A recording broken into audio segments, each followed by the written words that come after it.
Good evening.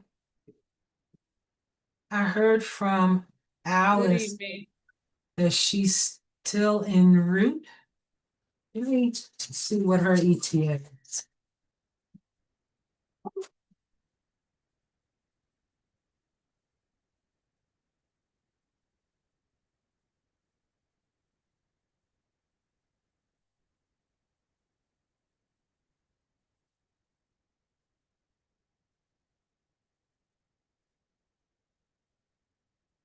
Okay, she wants to listen on her phone, so that tells me maybe her ETA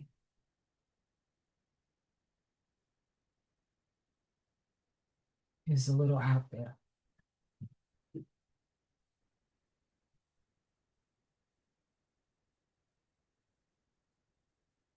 Well, let's make this decision. What would we like, how we like to proceed tonight? We know what we have on our agenda. How would we like to do it?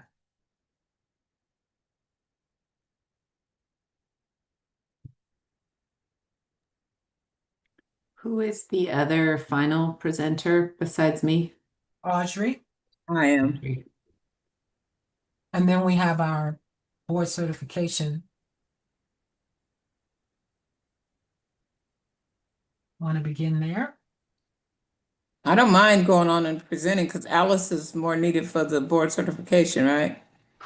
Oh, that's a good point. Yeah, I was thinking the same. It's a good call. Okay. You good with that, Alfredo? Okay.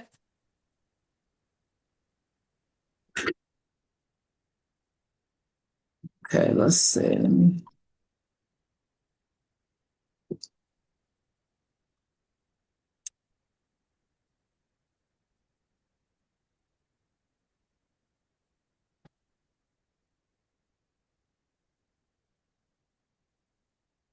Can you guys see the screen? Yes. Okay. So it's pretty, just pretty simple, simplistic. And I just did according to what I thought because I really didn't know. So this would be my final evaluation of Unit 1.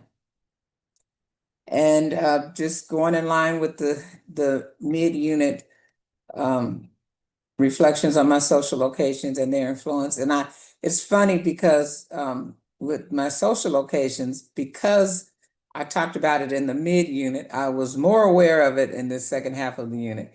And I really saw the dynamics depending on who the patient was and what the patient's age was and what we talked about. It kind of triggered some things with the patient. It was really interesting watching that.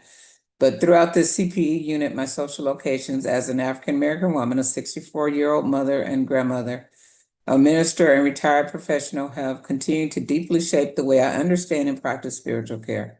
Over the course of the unit, I became even more aware of how my lived experience, including generational resilience, faith traditions grounded in the African American church, and years of caregiving in various forms, creates a foundation of empathy, patience, and intuitive relational presence. And I'm going to go down to I have learned to value my identity, not as something to hide or diminish, but as a meaningful part of how God works through me. My social location contributes to my spirituality of compassion, listening, and advocacy. It also reminds me to remain humble and aware of internal biases, continually practicing non-judgment, openness, and cultural humility. This growing awareness strengthened my spiritual care practice and helped me show up more authentically in both patient encounters and group learning. And then I set 3 goals in the beginning, 3 very simple goals. And that, I'm sure I'm going to continue on to Unit 2, but I will challenge myself more. These were very just simple goals that I didn't even know. I didn't realize how simple they were, but very important, especially the self-care option. But all 3 goals were met. and I practice them regularly. And then the next category talks about the overall progress in the indicators, the final reflection on the indicators. And for me, I mean, I kind of went through each one because that's what we did with the last one. But one of my biggest growth developments in this area was learning what a outcome indicator was and how important it was to learn the indicator, get a good understanding of the indicator, and then put a plan in place to practice it. And I didn't really get that until probably the last few weeks of the unit. And so I believe that's an area that's going to help me more in Unit 2. And then, of course, Category E, the professional development, I didn't even start working on those indicators until the second half of the unit. So, summary of the learning and growth for the unit. During CPE Unit 1, I learned most about the importance of self-awareness, presence, and genuine human connection in spiritual care. I discovered how my own values, emotions, and life experiences shape the way I enter a room, listen to a story, and respond to someone in distress. I gained a deeper understanding of how spiritual care functions as part of the larger interdisciplinary team, recognizing that collaboration enhances the quality of care offered to patients. I also learned how research, theory, and evidence-based practices strengthen my ability to provide meaningful and ethical spiritual support. Most of all, CPE Unit 1 taught me that spiritual care is not simply something I do. It is a way of being that requires ongoing reflection, humility, and growth.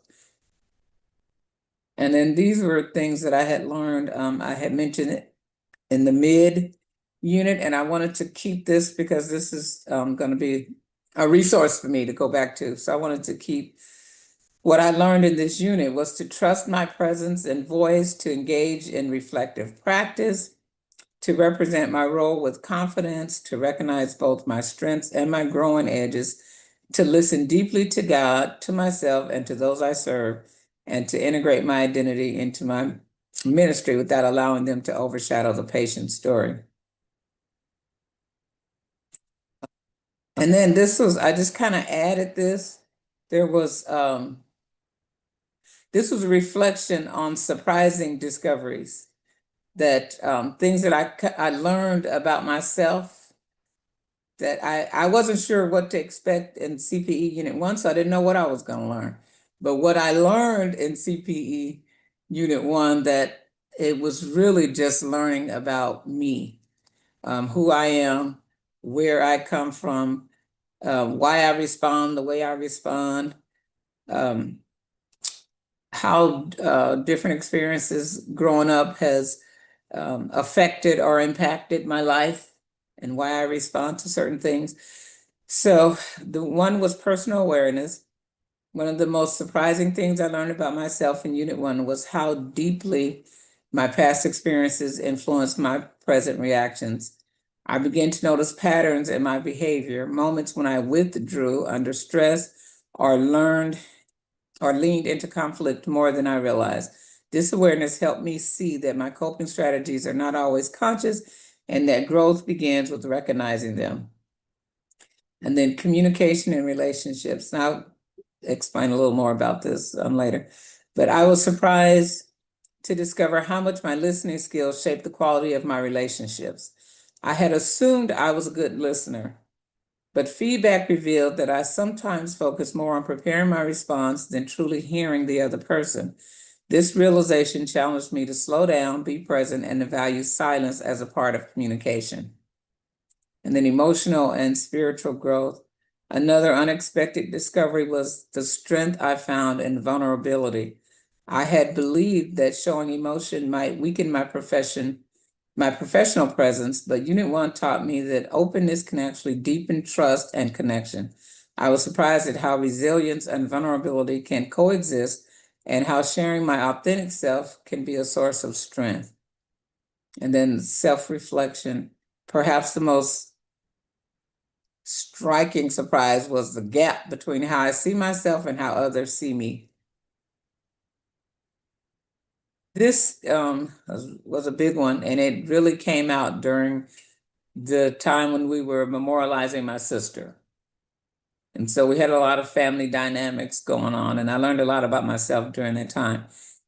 Feedback from peers and supervisors revealed blind spots I hadn't considered, and while it was uncomfortable at times, it became a powerful tool for growth. I learned that constructive feedback is not a threat, but a gift, offering me new perspectives on my strengths and areas for development. And for a closing thought, I said Unit 1 was full of unexpected lessons. The surprises I encountered about my communication, resilience, and self-awareness have reshaped how I understand myself and how I engage with others. These discoveries are not endpoints, but invitations to continue growing in both my personal and professional journey. So for me, I thought it was important to kind of summarize that. I had about 2 weeks of my life, and now I know that God knew, because we had about 2 weeks of time where I was able to process some things that was going on in my life. But I was able to go through the self-reflection. I did my own self-reflection. I invited my baby sister to give me what she felt, how I responded to things, how I was I helpful? Normally I'm the one that they look to try to get all the answers to. I have to, I make the plans, and this time I just kind of stood back. And I didn't think I was going to be able to do that, but I was able to do that, to just kind of step back and allow other people to step up and other people to give advice. And it was very enlightening for me. I can't even explain it, but I think it had a lot to do with CPE and what I'm learning, and what I've learned in Unit 1, and also what I'm learning about myself. So I'm curious to see what's going to happen in Unit 2, but Unit 1 was more about an awareness, I guess, of me and who I am. And we'll see what happens in Unit 2. During CPE Unit 1, I learned a great deal about myself. I think I talked about this already. I learned that I have a strong desire to help and support others, but I also recognize the importance of balancing that desire with healthy boundaries and self-awareness. I became more aware of my strengths, such as my compassion, empathy, and ability to listen, as well as the areas where I'm still growing, including slowing down, managing my internal reactions, and trusting the process. This unit helped me see the impact of my presence, my voice, and my authenticity in relationships. Most of all, I learned that spiritual care requires ongoing self-reflection, humility, and the courage to examine my assumptions and vulnerabilities so that I can offer care with greater integrity and compassion. The most surprising part of the journey is what I learned about myself. And there was a point where my sister was like, "You okay?" Yeah, actually I am. And so it's kind of like a new me that people are finding, that I'm discovering and finding. My husband, my sisters, even my pastor, they just did not know how to take me because I was so different. And I was reserved, and I didn't feel the need to have to say something or explain something or fix something. And it took a little getting used to, but I'm loving it. I'm loving it. And I'm just going to see what happens later on as I continue this journey. This is my updated tracking, and I got the last two in, dated today. And then Donna, Reverend Donna, you can see the red. These are some of the ones that I redid after our conversation and one of our supervisions. I kind of went back and redid them. And this is the outcome indicators is just, I think it's just going to be an ongoing learning process for me. It's like every time I read one, I get a different meaning or a different understanding or a different, like I want to put a different, make a different goal. And so I'm just going to continue doing that. We'll see what happens in Unit 2. Let's see what is after that.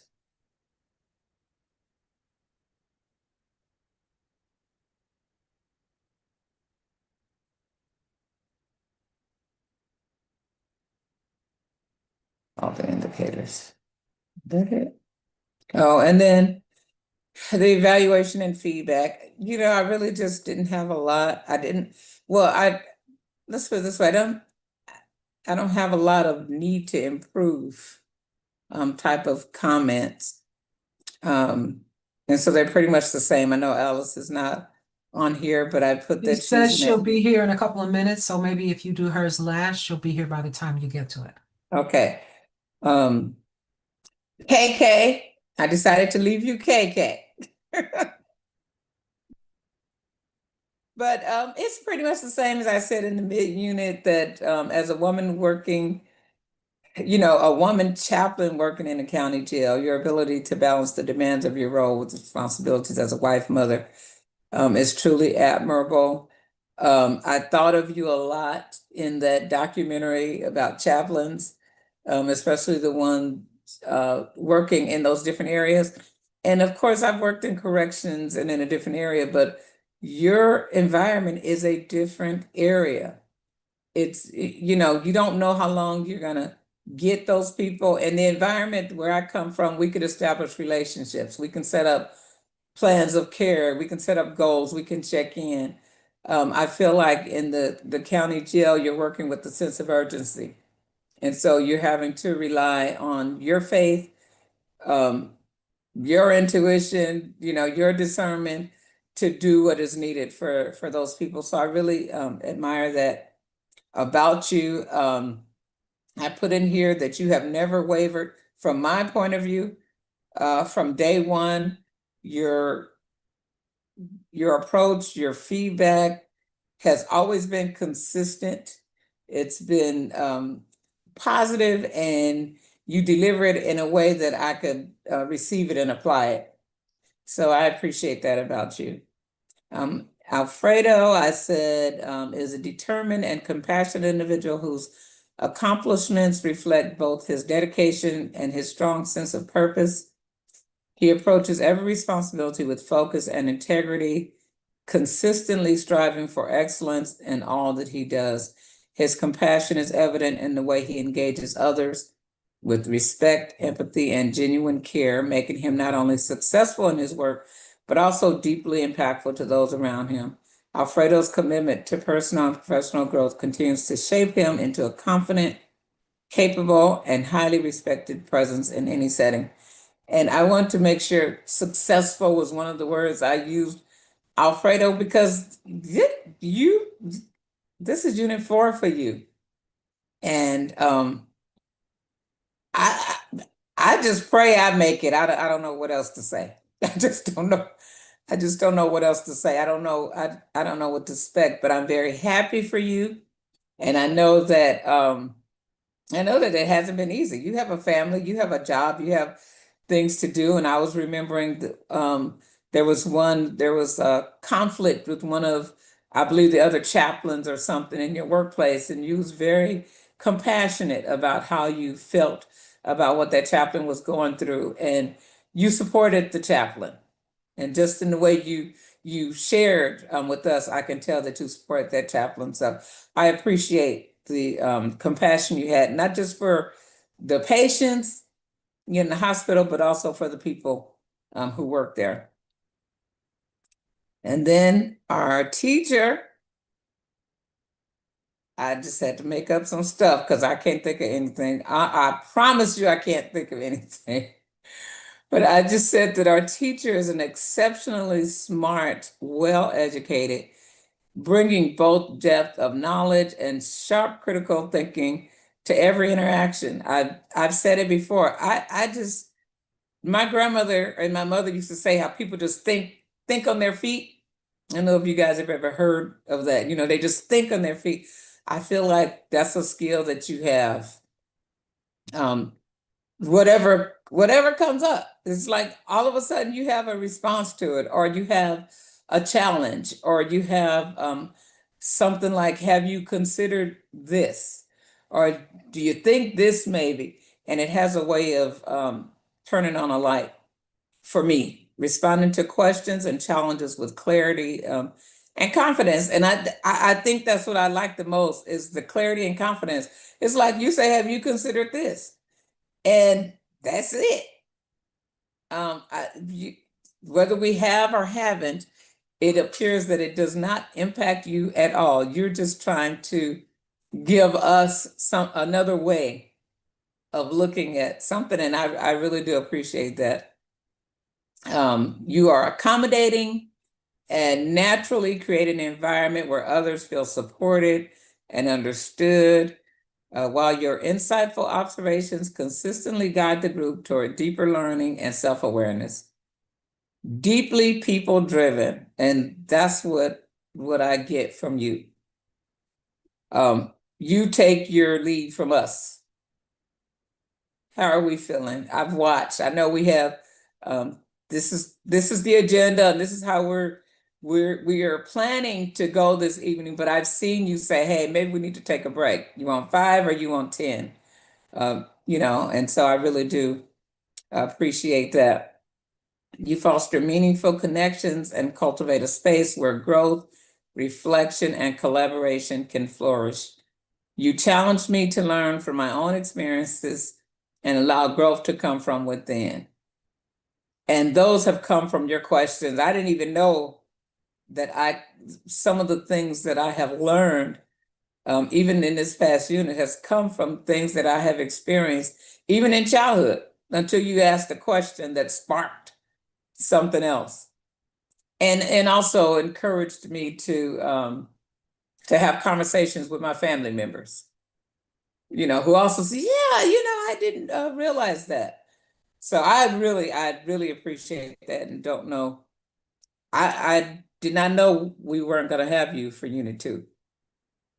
So I don't know what's going to happen in Unit 2. But as far as the group is concerned, the group overall demonstrates empathy, resilience, dedication to their respective roles. The members consistently created a supportive and safe environment for me. The group has created a space where vulnerability, honesty, and openness are welcome. The willingness to provide encouragement and thoughtful feedback, coupled with unique perspectives and commitment to learning, strengthens the group's collective impact. So I have appreciated this group. I just feel like you guys have just given me authentic feedback. It's been a safe space for me. I've learned, I felt good about learning. I have always loved learning, but I've always wanted to make sure I was learning. In this particular environment, I didn't feel pressure to have to prove what I have learned. I just felt like I needed to just be me and to accept what you guys have offered me, and to accept that the learning might not come for a couple of months. And that's what I found out what has been happening. Something will click, like, oh, that's what that meant. That's what she meant, you know, when she said that. And so I have appreciated this journey. And then comments for CPE, I don't really have a lot You of want to comments go for back CPE. to Alice since you skipped her? Oh, yes, Alice, I'm sorry. Yes, so my opinion of Alice, AY, is an exceptionally intelligent and well-educated member of our CPE group whose reflections consistently deepen and strengthen our shared learning. She brings clarity, insight, and thoughtful analysis to every discussion, helping the group to engage complex concepts with greater understanding. AY's ability to integrate theory with real-world spiritual care practice enriches the learning environment, while her articulate and reflective presence encourages all of us to think more critically and compassionately. AY's contributions elevate the group as a whole, making her a valued and respected part of the CPE cohort. And for me, Alice, because you're such a deep thinker and a good writer, and an unselfish giver of information, I have learned so much from you. I mean, I have written things down to go back and research because of something you had said or something you had written. And so I just want to say thank you, and I appreciate it. I'm just sure that somewhere in my journey, Alice is gonna be here. I'm gonna see Alice, and something that you said, I'm gonna probably look up one of your books and read one of them.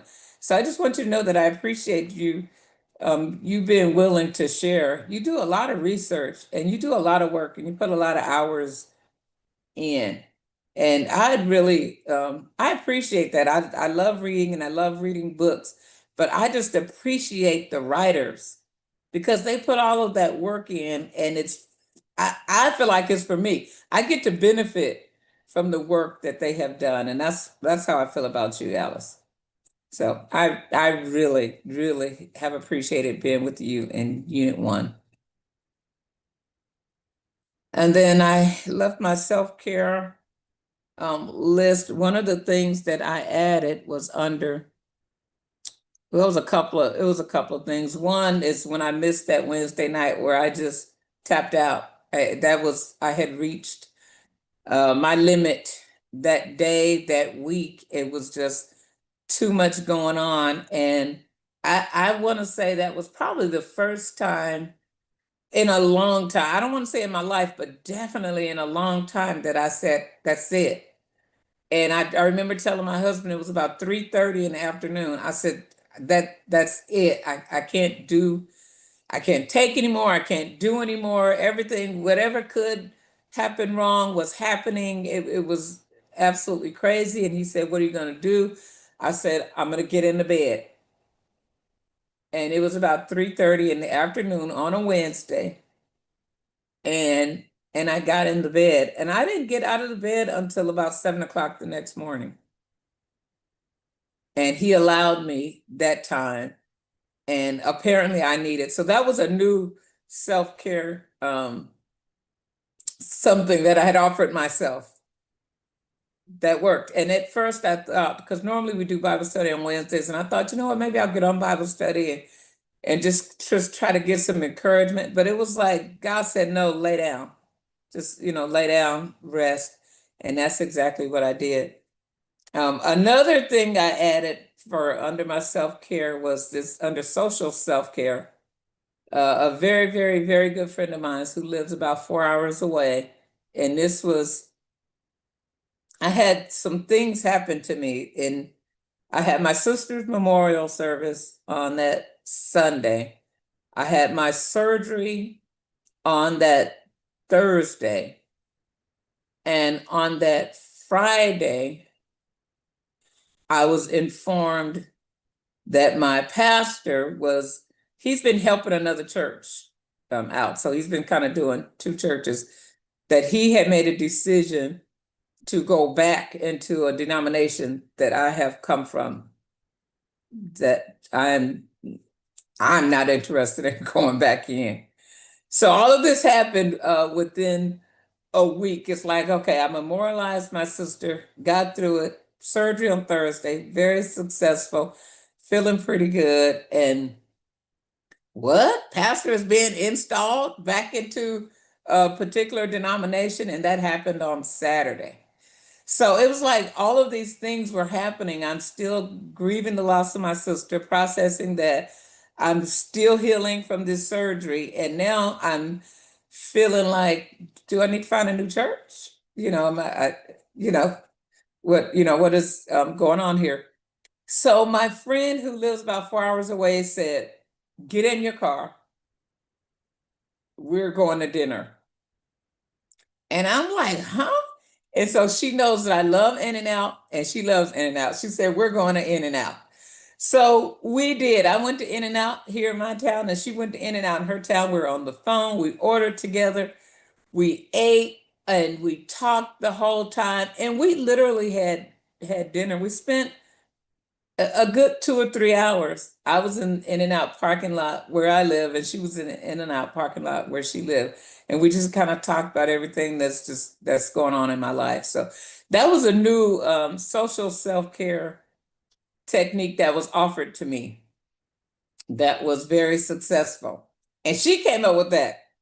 I she said she don't even know what made her come up with it, but it was a beautiful time. It was a time to get away. My husband didn't know what to say to me. They were trying to shelter me from the information about our church and our pastor because of what I had gone through, with my sister and the surgery. And so it was just a lot of shocking stuff happening in my life. But that one little self-care, social self-care technique was like a breath of fresh air. And I just kind of spent that evening with my friend from 4 hours away and went home and went to bed and woke up the next morning with a new perspective. Still don't know what I'm doing or what I'm gonna do, but I was feeling better. So, and that's my final fourth unit. It did its That's your own final thing. fourth unit? I mean, my final first unit. I wish it was my final fourth unit. I don't. That's You the got- final from my first unit. But you guys, I'm telling you, I really didn't know what to expect. And I believe what I got from this first unit was much, much more than what was expected. And it has changed my life. It has changed my perspective on life, how I approach things, not approach things. Okay, with not having to approach things. It was just a welcome surprise with this unit one. So I guess I can say thank you all because you were a part of it and you made it easy for me. I don't want to say easy because it wasn't easy. You made it doable for me. Are you open to some feedback? Yes, ma'am. Okay. Congratulations on your final evaluation for Unit 1. And let's offer some feedback, please. Should I stop the share with that?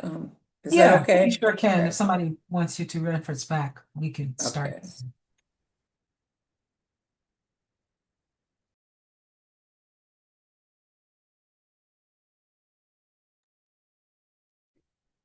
Audrey, your evaluation was so thoughtfully and humbly written. It was really fun to listen to you read it and just even your sense of humor and your way of kind of acknowledging how hard it was, but how graciously you did that it was lovely to see.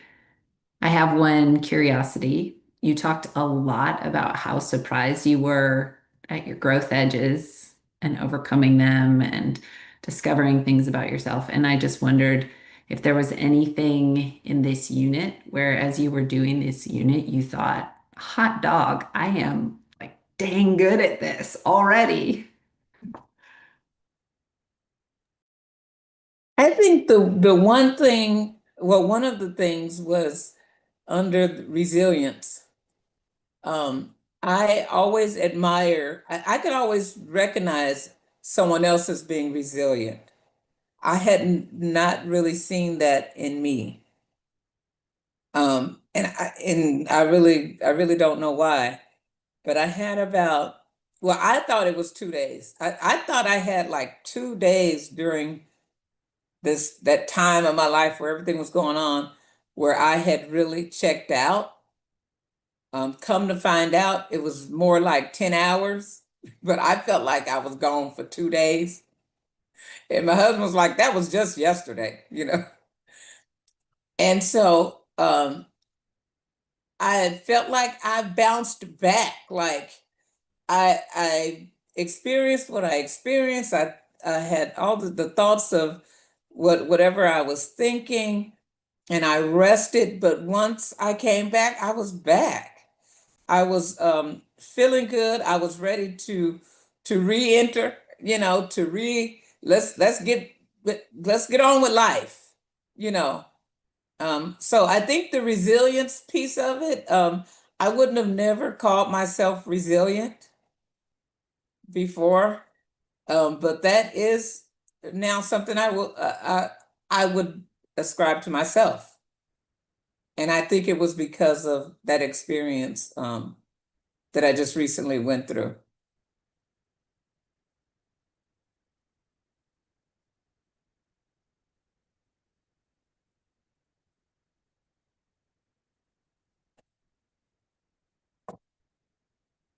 Thank you, Andre, for everything. Okay, a surprise. I know you see a lot of things really good. I can see your face, and the first unit was, you enjoy it. I can tell you, you enjoyed the first unit, and that was a blessing for me. Now I'm curious about what you say about resilient, because I see your culture as a resilient people. And this is my point. If it wasn't for a mirror, we don't know how we like, how we look like. Imagine a world without a mirror, without a mirror, and somebody asking you, describe yourself. You're not gonna know. Okay? I have a friend who is a successful businessman, and years ago he came to me and said, "You know what, Alfredo, I'm having a hard time in my business." Say, "Oh yeah." Say, "What's that?" Say, "We are in a depreciation, something like we are losing business. We don't have too much to do it." So the point is, he say, "I have only $150,000 in the bank, and I'm worried about that." And I say, "Really? Hmm.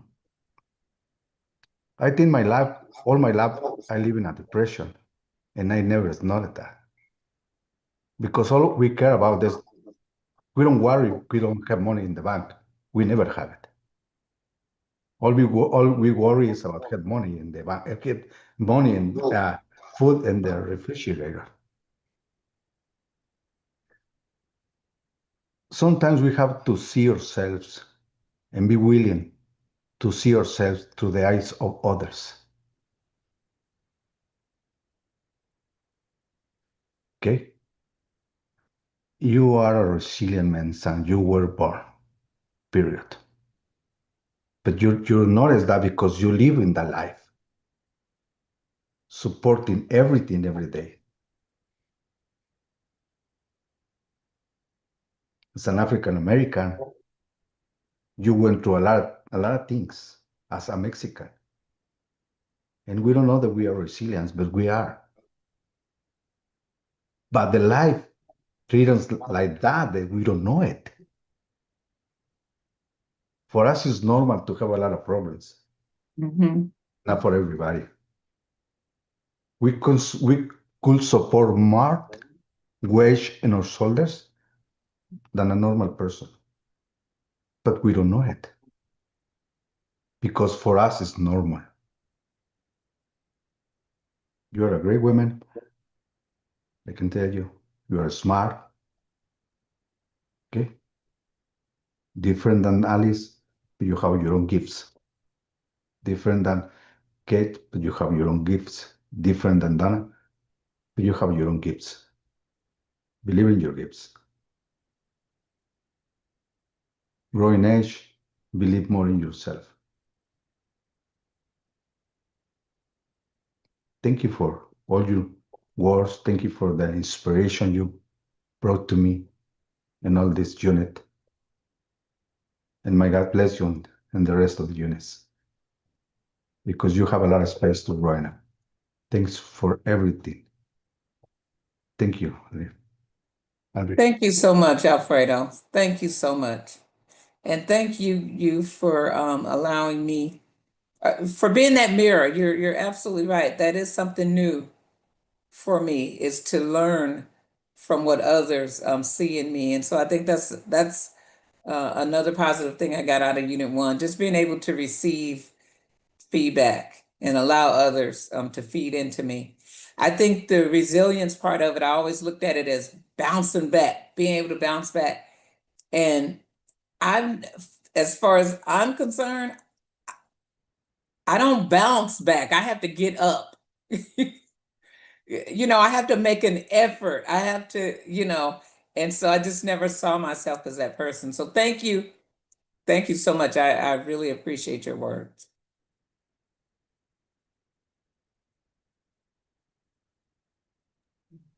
Although I wasn't there for the presentation, life circumstances kept me away.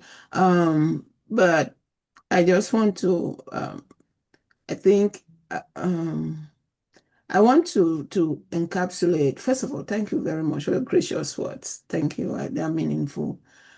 When I look at you, I just see what we term theologically as the journey of faith seeking understanding, but which is the Christian journey of faith constantly seeking understanding. And I see you in this chaplaincy journey immensely, like one who has the kind of stress that I felt my first unit is like all this again and again, busy work, as Donna should tell you. I just found things as this is very busy work. What is the outcome of that? What is the value added to my life with this busy work? I never felt that with you.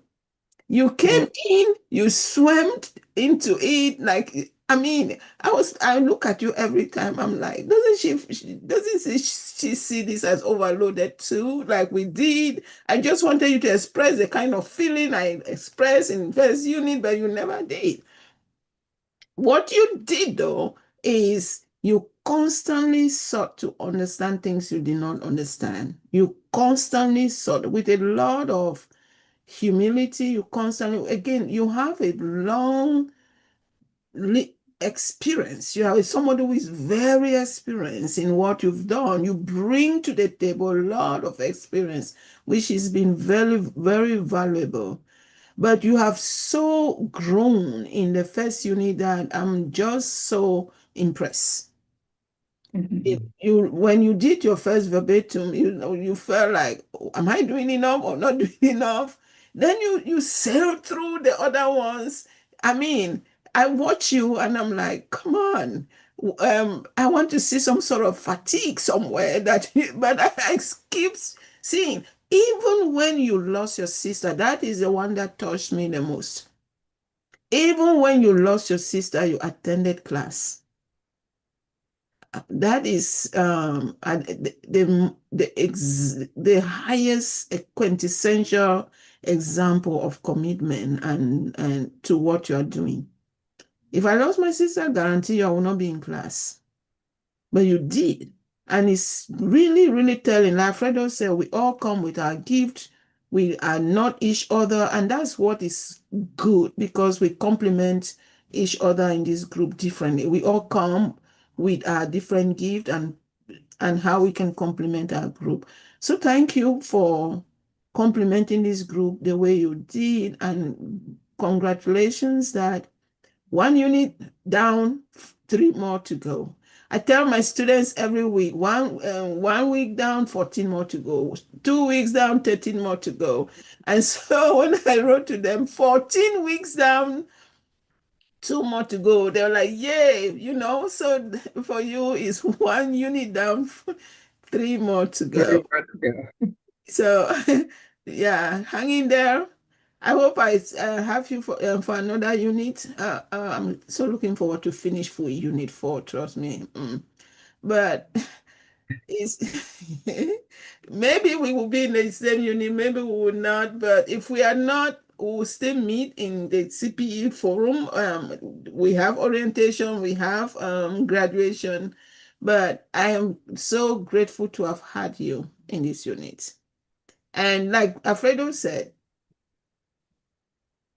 think positively about yourself. It is good to see our growing edge, trust me, because if you don't recognize how you can grow, you cannot grow. You must be able to acknowledge, I need to grow in this space for me to grow, but also count the many, many, many growth area already. I think it will be helpful for you too. So thank you. Thank you so much, Alice. I just agree with everything, all the feedback that you've received, Audrey. And I want to encourage you around a goal for your next unit that you identified, continuing to expand your understanding of outcomes and indicators. And I would share with you my observation is that when you write about your outcomes and indicators, you speak in general terms. I had a lot of growth. But when you talk about it, you become more specific. Like I didn't even realize. Right? And that could be the goal, to become even more specific. So, for example, I did not realize when I was in this encounter, considering your context, with a patient, they did this, I did that. So I think that would be a great goal.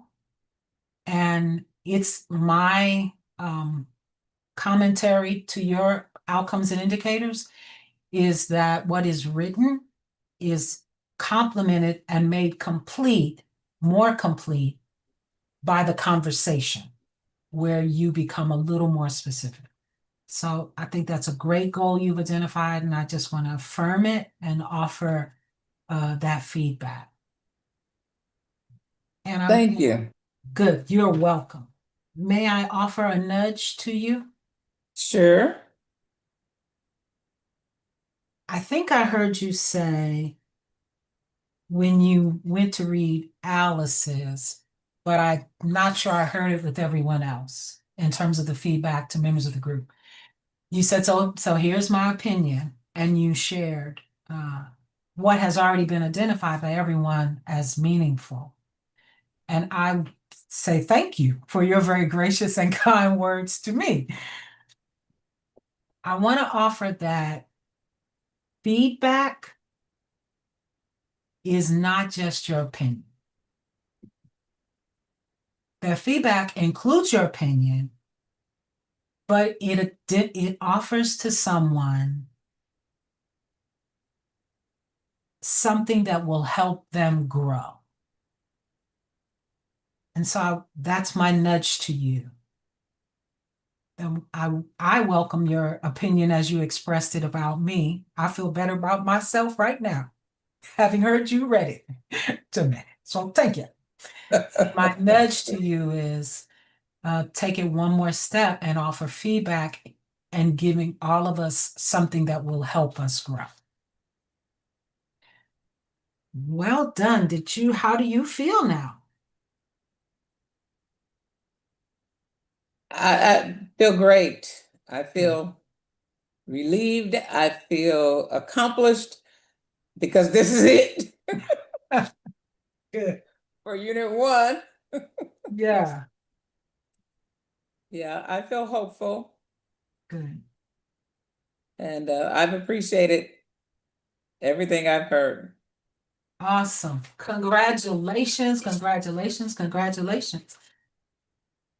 I have for all of you a word of encouragement about, except for Alfredo, about your next unit that I think Kate would co-sign.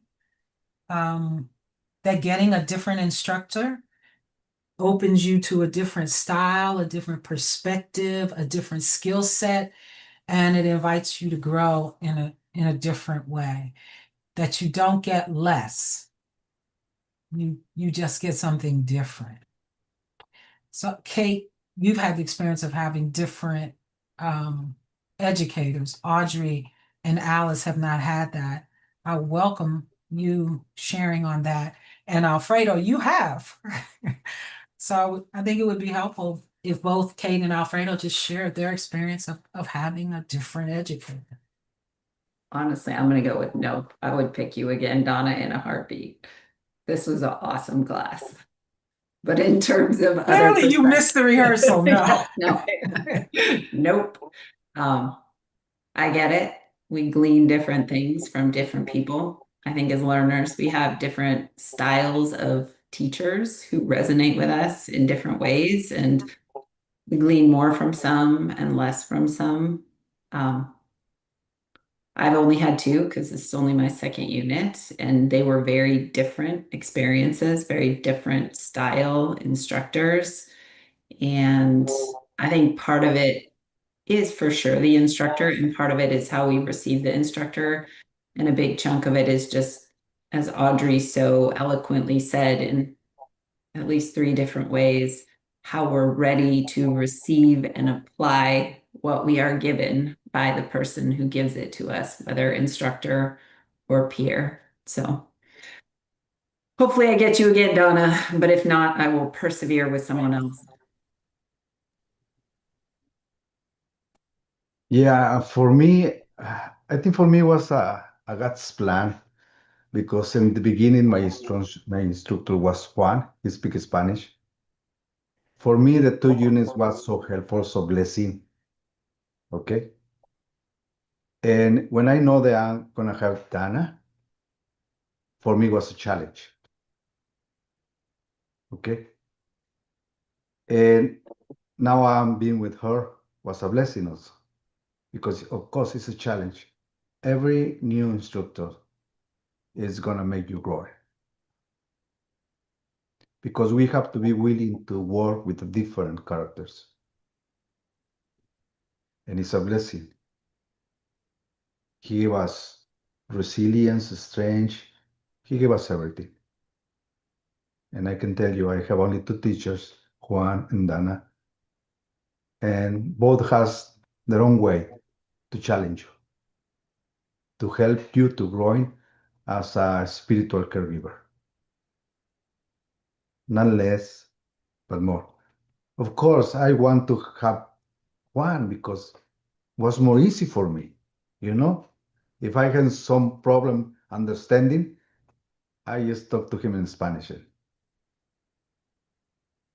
I have the answer I wanted, more clear mind, everything. That made me work twice, but I'm growing. I never refuse the challenge in any area. I always try to do my best because in the clinical side I work, it's a challenge. It's a challenge.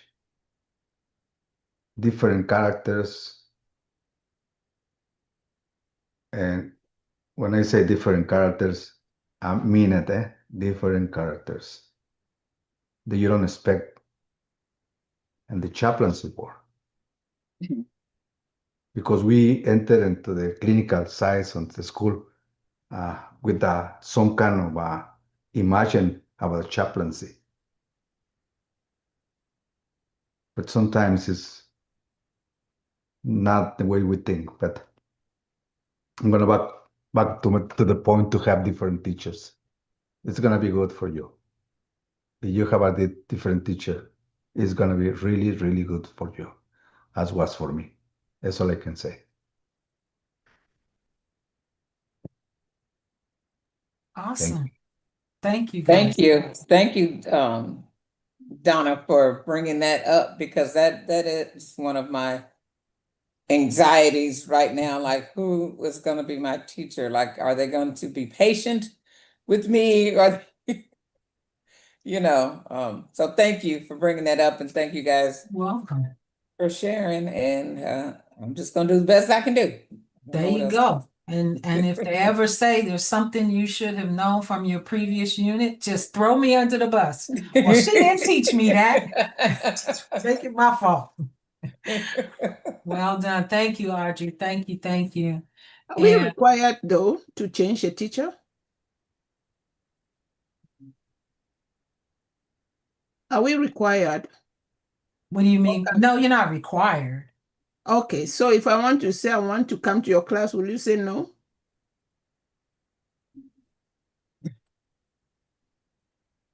I'm with Alice. No, I would no, no, I would not say no, but you're not gonna say that. Now, You're gonna, if I know you are teaching, yes, of course. oh, if you know that I'm teaching.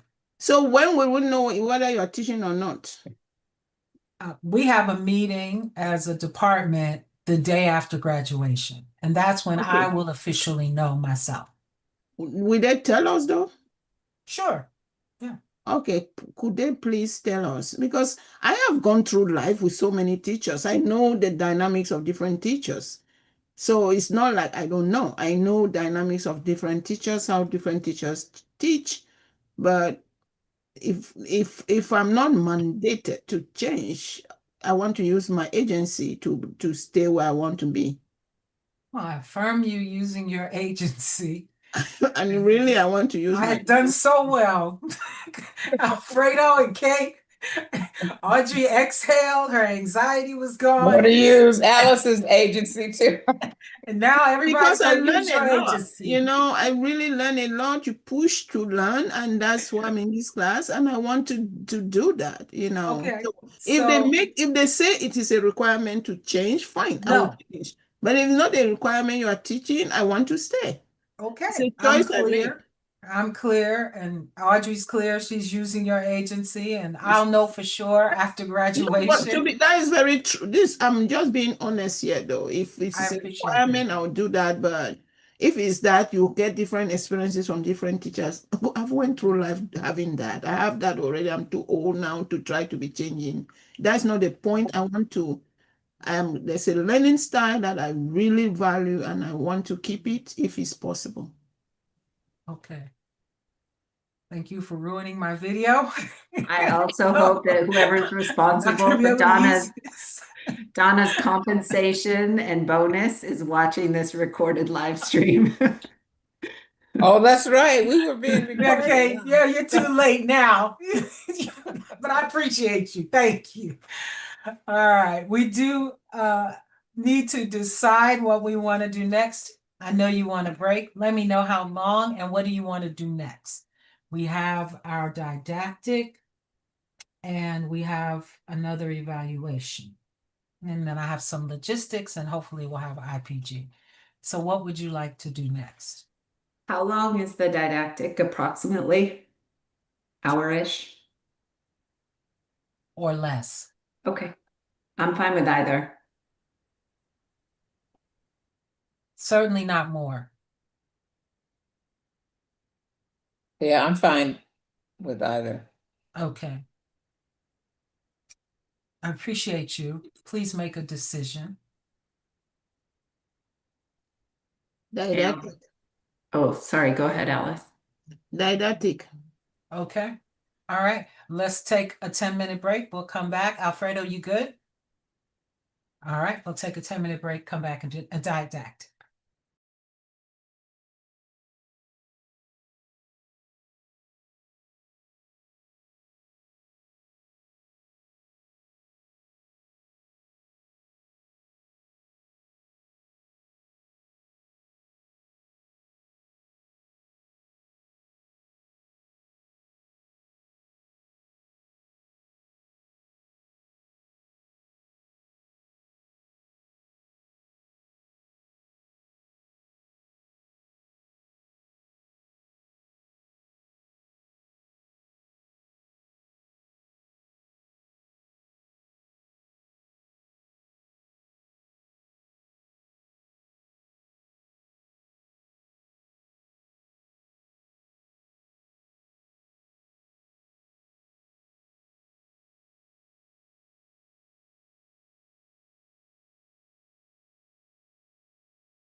Hi, Kate.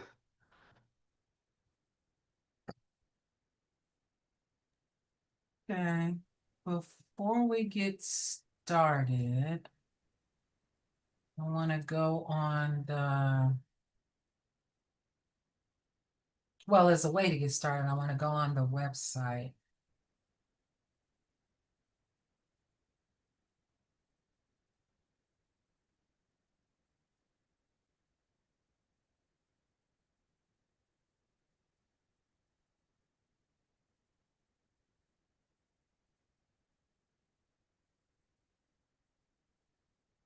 Oh, that's the one. Um,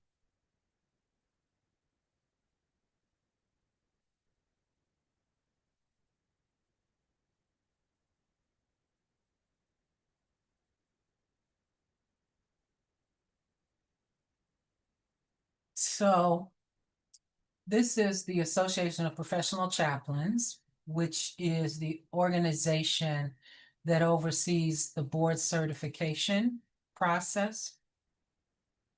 And Alice asked me earlier, what do those initials stands for? So it's the Board of Chaplaincy Certification Incorporated, BCCI. And it's APC that oversees this process. And when you join APC, your registration to begin the certification process is much less. So please join as a student so that when you then pay for your certification, it costs less. I don't think I have to log in for this. So this is your friend. I encourage you to go to this website when you have time. They do make updates and changes.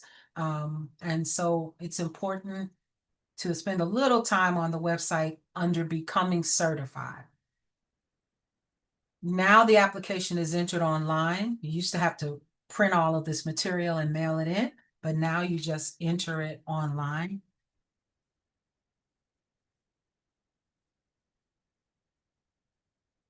And the application form, everybody can see my screen, right? I'm just talking. Can you all see my screen? Okay, Yes. it's large enough. Okay. So you see I clicked under becoming certified. I haven't even logged in. Then it pulls up applications, forms, and instructions. I want you to note they have an artificial intelligence policy. So you really want to read that. There are applications that have been completely eliminated because the person rested so heavily on artificial intelligence and the creation of their answers. Then there's the certification application portal, which is again where you're going to input your answers. It's an online application now, and they give instructions all the way through on how to input your application. The beauty of this is it kind of limits the length of your answers. Before you were sort of like, how many pages? Well, now you have a set amount of text that you can put in for your application, and you enter the majority of it online. There's a couple of pieces that don't come directly from you, but they come by way of a link. So for example, your references, you ask the person, will they provide a reference? They say yes. You send them an email that has a link, and they have to use that link to submit your reference. You still can choose to be able to view it, but you can also choose to not be able to. Your faith endorsement letter, that process goes directly through the board certification. It doesn't go through your portal. But the rest of your application, for the most part, goes through your portal. Even when you get your transcripts from your various places and your copy of your certificate from that you're going to get at graduation, you upload all of that. I already talked to you about the fees. I want to point out,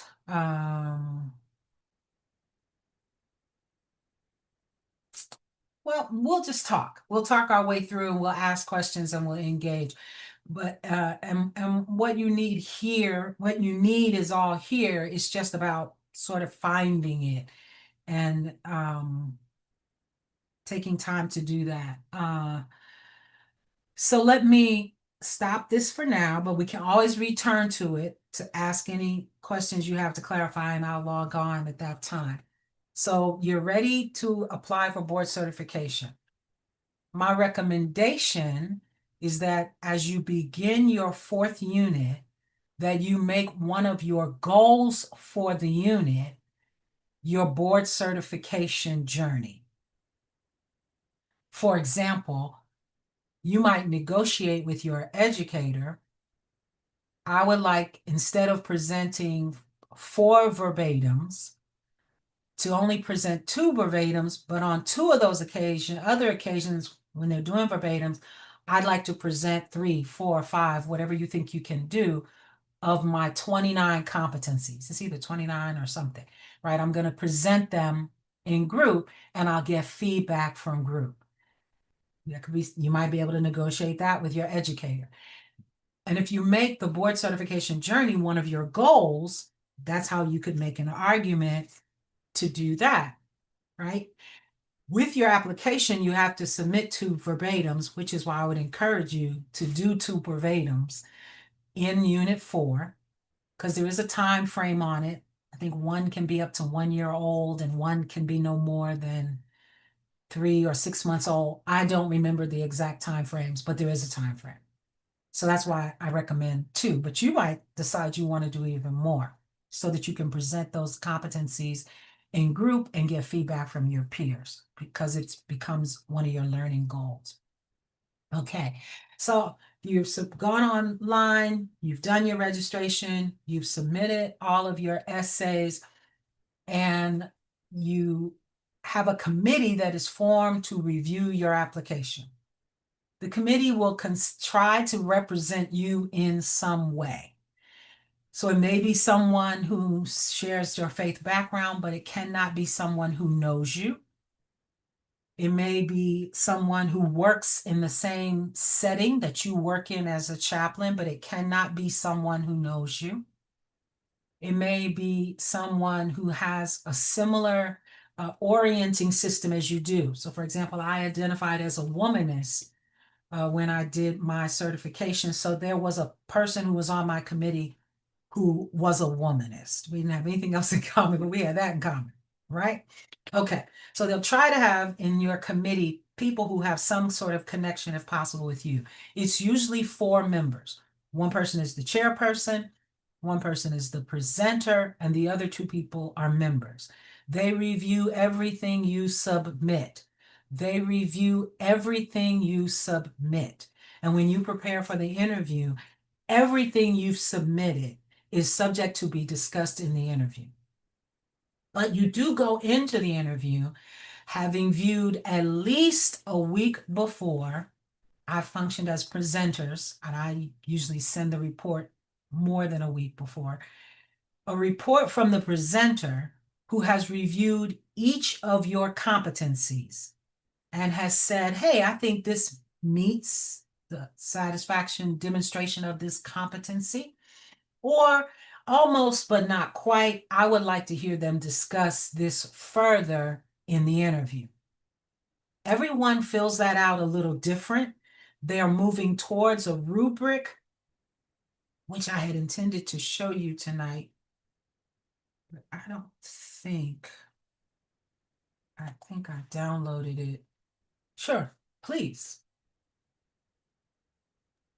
So can you just clarify, Alfredo, when he sent his responses, they were distinct pages. So what you're talking about is basically 29 or 32, however many points there are, kind of a distinct response that we're submitting to this person who reviews them and forwards them. Well, the whole committee looks at your entire application, which includes your response to all of the competencies. The presenter specifically sends you a report about your competencies, and they don't send it just to you, they send it to the entire committee, where they've gone through each competency and they've said, because you don't say pass or fail, that's not the language. It's either it's been demonstrated or it hasn't quite been demonstrated, here's what's missing. And so you get that and the committee gets that. So when you come to the interview, you have the 2, 3, 4, maybe 5 competencies that they feel need more demonstration of your having achieved that competency.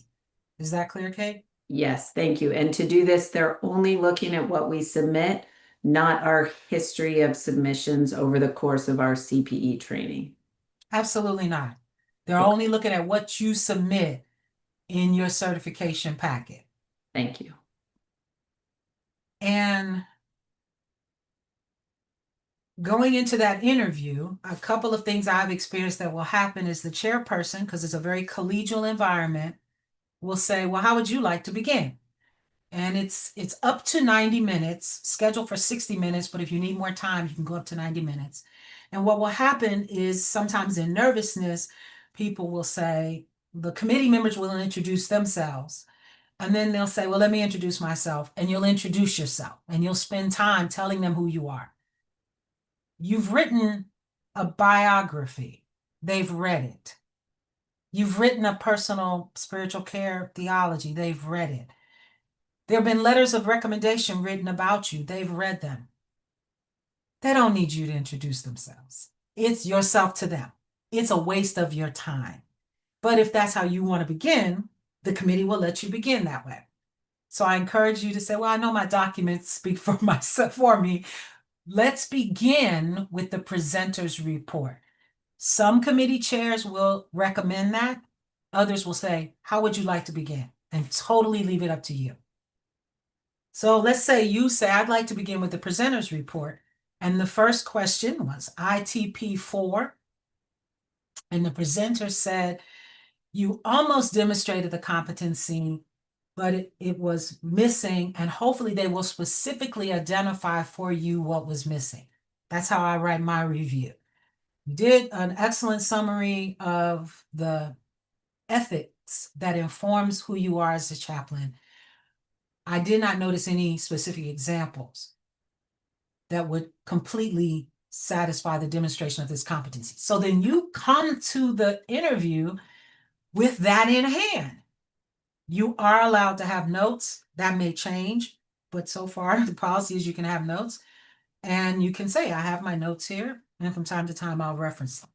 You're not required to have memorized them. Could change, but that's what it is now. Okay, so you'd start there. Just because the presenter says, I had concerns about these 3 competencies, it doesn't prevent the other members of the committee saying that they had concerns about other competencies. So that's why don't waste time telling them who you are. Jump into the presenter's report because everyone on the committee has agreed these have not been fully demonstrated. Now, once you do that, you can ask, are there any other questions? And then others can say, well, I'd like to take a look at, and they'll identify a competency, or they'll say, I want to turn to your verbatim, and they'll go there or wherever. Okay, that makes sense? Okay, so you got your strategy, that 60 minutes flies. And we're going to do a little bit of that right now with Alfredo. So Alfredo, any questions so far? So just real quick, after you spend that time with them, you go away, you go back into the general Zoom room. They stay in the breakout group and they discuss.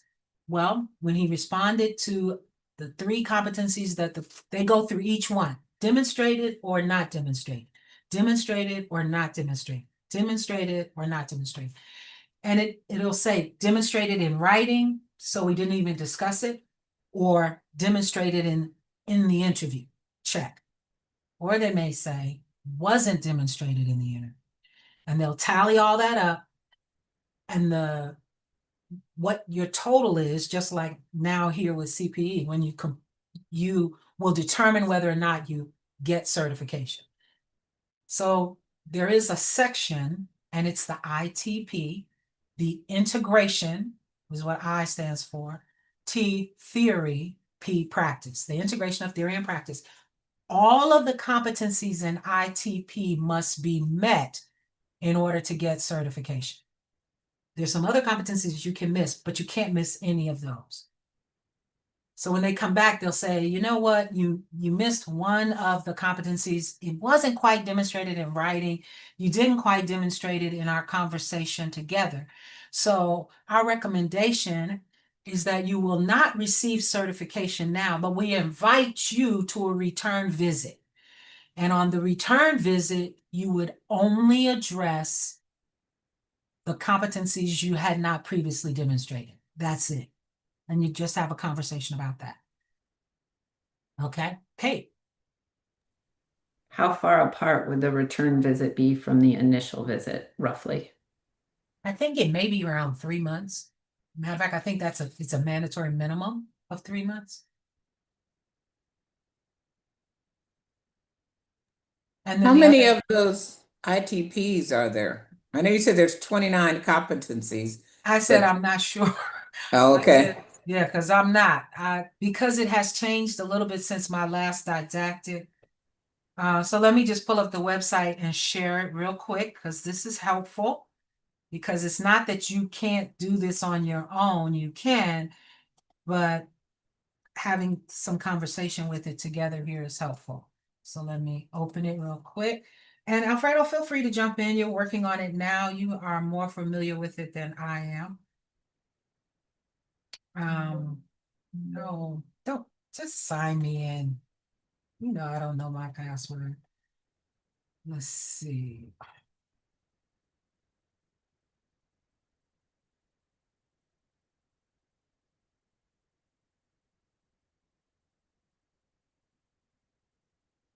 So, becoming certified, common qualification and competencies. Can you see my screen? Thank you. So this one was updated in 2016. So yeah, do look for an updated one. Those are the changes. That's the rubric. Oh, the rubric will show them all to us. So there's the rubric. And this is very helpful. I was going to go over this anyway. So here is the ITP section. This is the language. It does not demonstrate competency. It needs clarification. It demonstrates competency or it exceeds competency. So there's 1, 2, 3, 4, 5, 6, 6 in the ITP section. And there are a total of, it looks like it's 31. It's either 30 or 31. So yeah, because there's 30. Wait, let me see what page 31 is. Okay, there's one on a page and there's a title page. So it looks like there's 30. Okay. And they're in all different sections. We still together? Yeah, is it possible to have this form or not? It's on the website. I'm on the website. So if we go to the website, we can easily You download can easily download this form. And is it advisable to start working on them so that you are not overwhelmed in the end? So if you imagine that you have 29, let's just make it 30. I don't do math well. Let's say you've got 30 competencies. And how long is your unit? So let's say your unit is 15 weeks. You have 10 weeks about where you're submitting. So you say, wow, I need to do 3 to 5 competencies a week. So I'm going to make my learning goal that I write 3 to 5 competencies a week. I want to submit 5 of them instead of a verbatim. This is in my unit 4. I want to submit them in my weekly reflection and give feedback. And then over the course of the unit, you would have methodically addressed all of them. It doesn't excuse you from doing the outcomes and indicator tracking document, but they complement each other. They overlap, and you can see places where you can share. So that's what I would recommend, that you do start it at the beginning of that 4th unit and just work your way through it. Thank you. You're welcome. So here we are, we're a committee and we got Alfredo's materials. Let me see if I can share Alfredo's materials.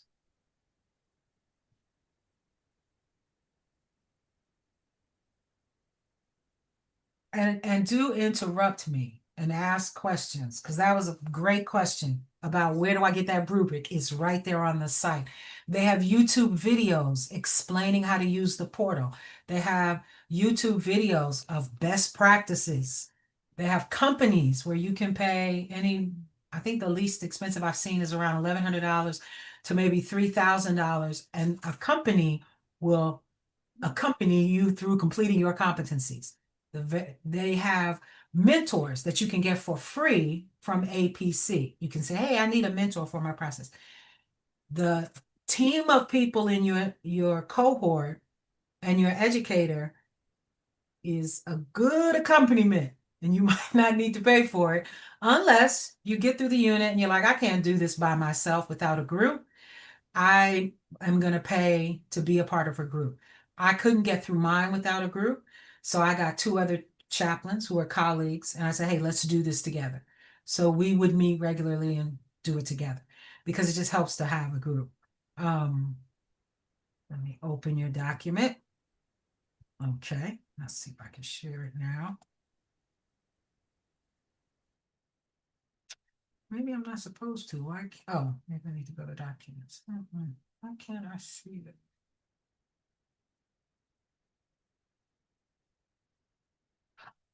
Oh, because I keep opening the wrong thing. That's why, Alfredo.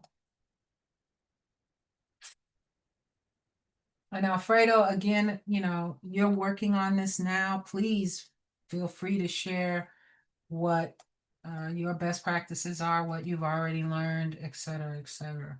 Your wisdom is greatly appreciated. Maybe it's in alphabetical order. I, T, E, where is it? I really want to find what I wrote because I gave you a real specific response because I thought that would be most helpful. Please bear with me. I don't know where it is. I don't think I put it in a PowerPoint, did I?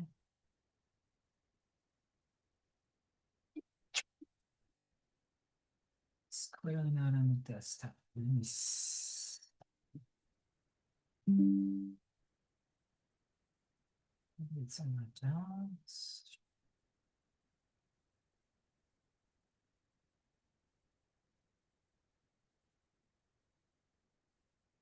Here it is. Let's start with number 4.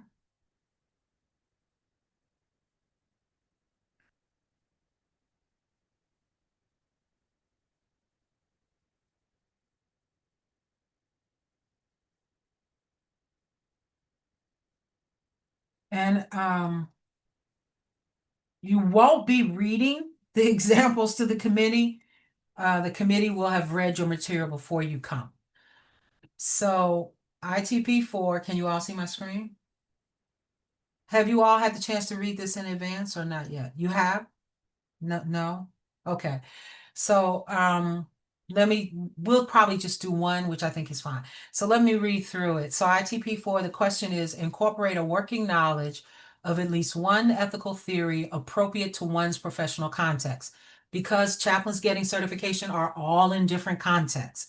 So you write it appropriate to your context. The note after with the arrow was my note to Alfredo. That's not in the statement.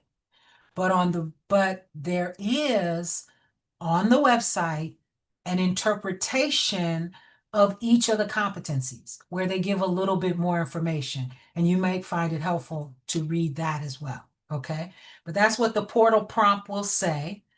And it reads, in my practice as a hospital chaplain, one of the ethical theories that has most shaped the way I accompany patients and their families is virtue ethics, especially the Aristotelian tradition later developed within pastoral Christian thought.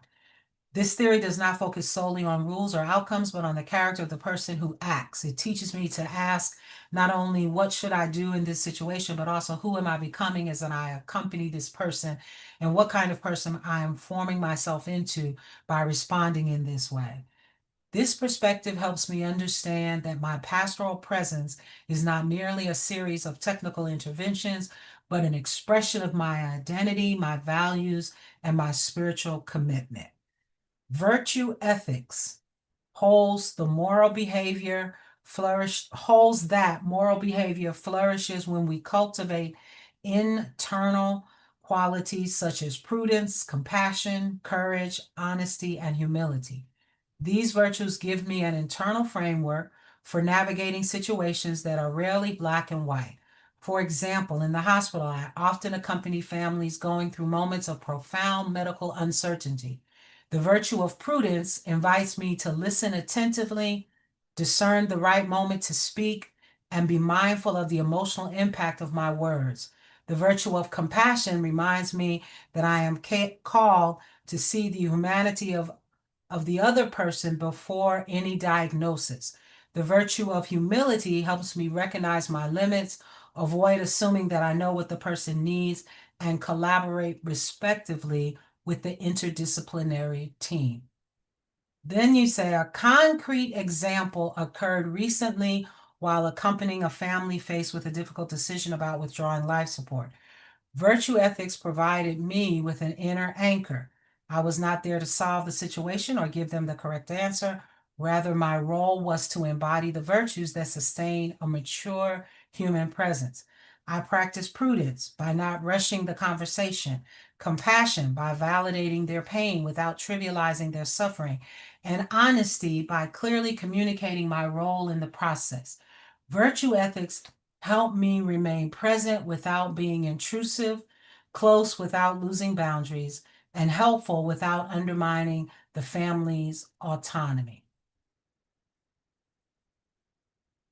This theory also deeply influences my self-care and professional growth. I understand that an ethical presence is not improvised, it is cultivated in daily life. This means reflecting on my emotional reactions, examining my intentions, and seeking feedback in clinical supervision. As I continue to develop these virtues, my capacity to offer authentic spiritual care also grows. Thus, virtue ethics is not merely an academic concept for me, it is a compass that guides my pastoral identity and a tool for living out my calling with integrity within the hospital context. In summary, virtue ethics allows me to integrate my inner life, my spirituality, and my professional responsibilities. It provides an ethical framework that honors human complexity, fosters discernment, and sustains deep and respectful spiritual accompaniment. Through this approach, I seek not only to do what is right, but to be the kind of chaplain whose presence promotes hope, dignity, and compassionate care in every encounter. So now, with this before us as Alfredo's response, and we're the committee, to the question, incorporate a working knowledge of at least one ethical theory appropriate to one's professional context. What questions come to mind for you that you'd want to ask Alfredo? We're making the assumption that his written response to this competency did not sufficiently meet the competency. So now what questions might you ask him in an interview that gives him an opportunity to say more? And if you want me to close the screen? No. I have a question. Donna, would you scroll down to the last two paragraph area so I can quote it right? Alfredo, you wrote, as I continue to develop these virtues, line above. This means reflecting on my emotional reactions, examining my intentions, and seeking feedback in clinical supervision. So my assumption is that with this certification, you'll be operating more independently than someone who's bound to clinical supervision guidelines, hours. Can you tell me a little bit about what that looks like to you in cultivating your virtue? Accountability, I should say.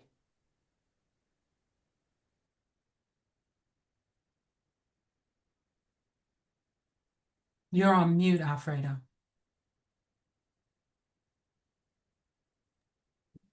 I'm sorry. One of the things I learned in my CPA class is about be aware about my own feelings, my thoughts, okay? And reflecting on that and make the examinations of the way I think, the way I feel, uh, change my focus of the patient and give it to me more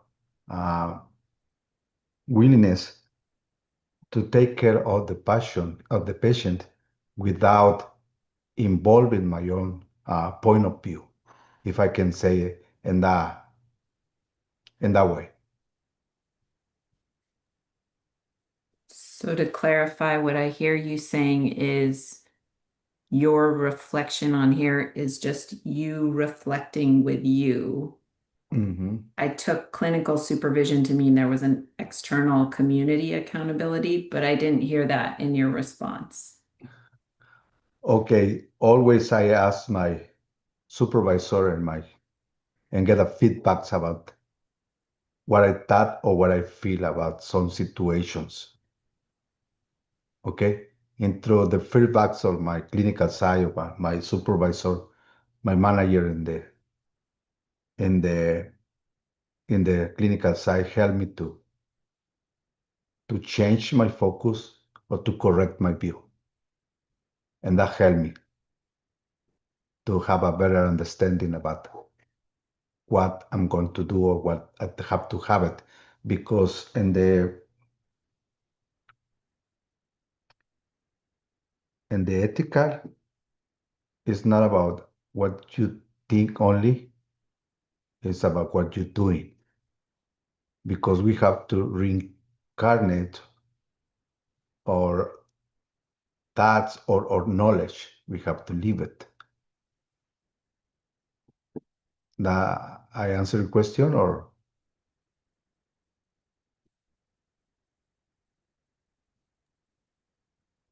I still was just trying to understand the accountability piece. I understand the clinical supervision. Your assumption is you'll be in a role where someone's supervising you, giving you feedback about what you're doing, and your accountability is responding to that.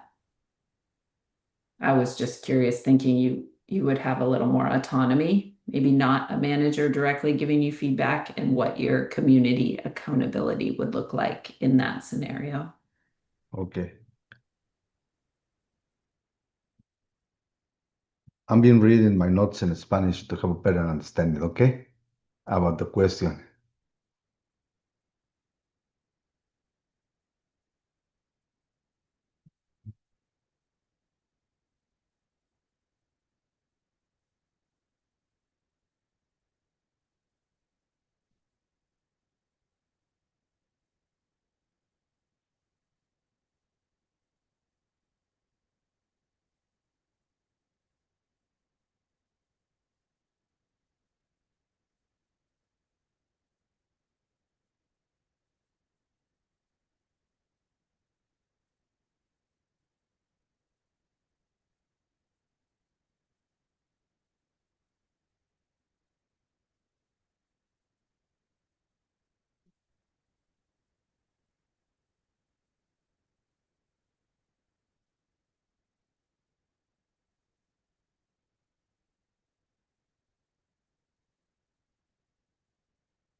Yeah, the more I know who am I, the more I'm reflect in the different areas I'm growing, and I'm gonna be more capable to do my job, to do what I have to do it. So they can have more support in myself in that way. I don't know if I use the right words. I try to do the right words, to express myself as I want to ask you questions according to where I read it, because I have to read in Spanish. Sorry, but that's what I'm taught. If you can give it to me more about exactly what you wanted, maybe I can explain it.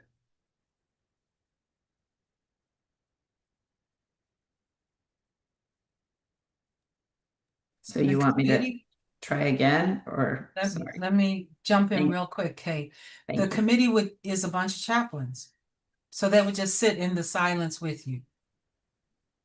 And if you ask them to clarify, they'll do it again and again and again. It has been 5 minutes. We've looked at one question.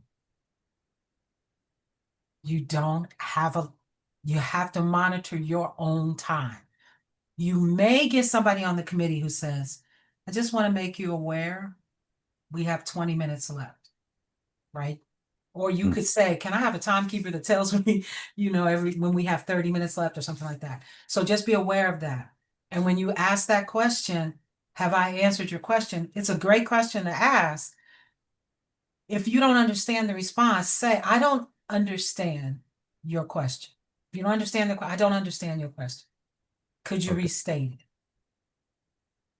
Don't overexert yourself trying to figure out what they're asking. Make them be clear so you can get it. Make sense? Okay, so Kate, do you mind if we don't answer your question?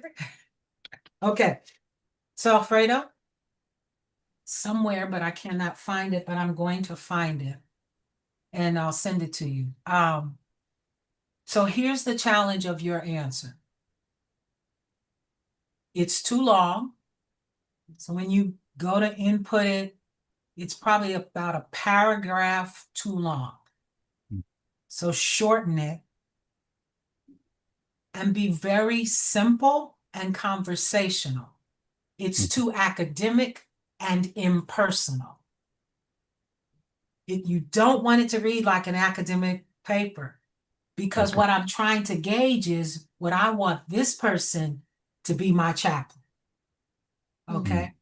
Now I'm going to admit, if you put something in your paper that tells me you're informed by Aristotelian thought, I'm going to say to you, tell me more about how you have a connection to Aristotelian thought and what you know about Aristotelian thought. Are you going to be able to answer that question? Nope. Don't put something like that in there then. Okay. Because I'm going to go there because I'm like, wow, they're in Aristotle. Let's see. Go simple. If your demonstration of ethics is all about your ethics and how they inform you. This is the integration of theory and practice. It's how your ethics inform the way you treat patients. And I want you to hear this, especially Audrey. You said, and for example, but it wasn't a concrete example. You use generalizations. So a concrete example is when I met with the family that had to make a difficult decision about life support, the decision maker was saying no, but the youngest family member was saying immediately take them off. I said I did because of this ethics, and this is what happened. It has to be very specific. Generalizations don't demonstrate competency. They end up sounding like you're just trying to talk to get through it. So you have to be very specific. So what did you do? And what did they do? And what did they say? And how do you demonstrate yourself doing the ethic with the patient in your setting? Not tell me all about, because it's not academic. It is practical. You're integrating, mixing together your theory and your practice, your action. So keep the theory simple and emphasize how it informs what you do, your practice. Now, that response that Alfredo wrote would definitely get him to an interview. And in the interview, they would want him to make it clear. The first thing they would say is, can you give us an example? So if we looked back at the rubric that you all were asking me about, can you see the rubric? Which you can, it's right there on the website. For ITP4, does not demonstrate, only names the ethical theory, which is what you did, only addresses the chaplain's own ethical conduct or professional code of ethics rather than ethical theory that may also guide their care of the recipient and or the institutions, whatever, right? Gives a related example, but it actually wasn't specific. So I would, in the interview, say, can you give a specific example of how this Aristotelian informed ethics showed up in your care of a patient? And you'd have to be specific, not just how it showed up in you, but how it informed what you did, and tell me that you did it. So because I was not directing the family, you should end this person's life because I value people not suffering. I did not say that. Instead, I invited the family to talk about their values around suffering. And they talked about it, blah, blah, blah, blah. It has to be very specific. Make sense?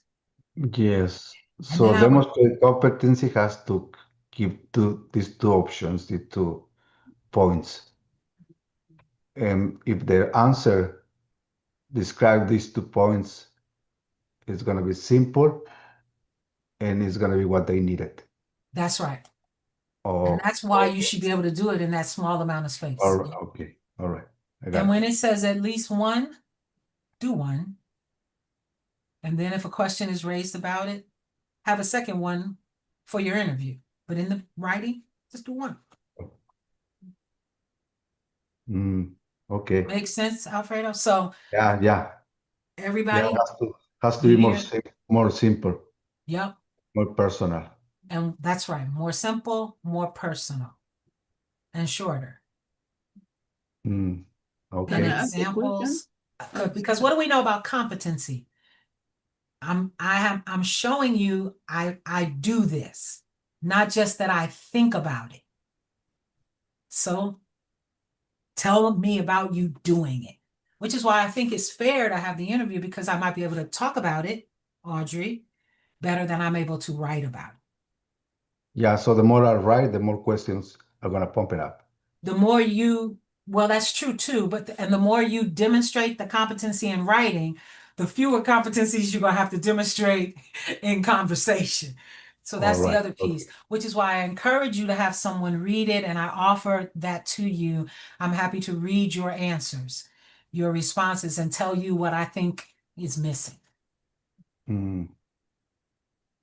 All right. How you feeling? I feel okay. Good, good. I'm Good learning. answer.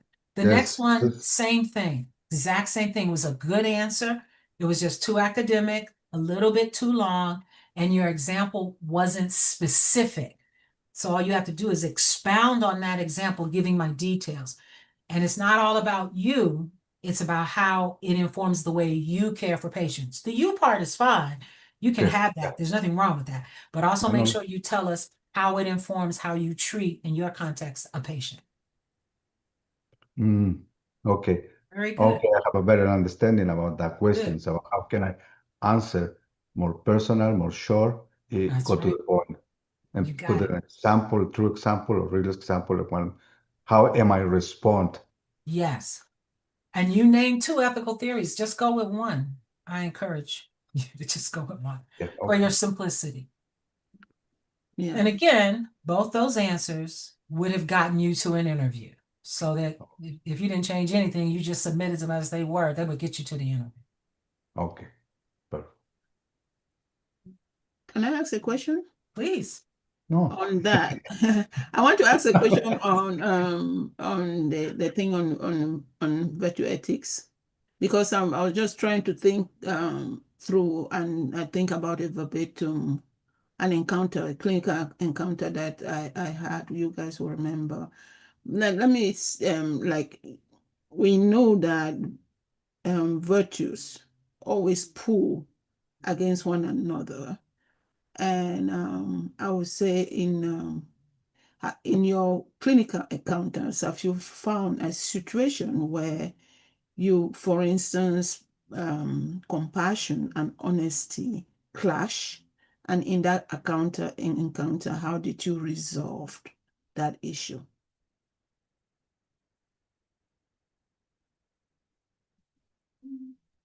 I had too many encounters.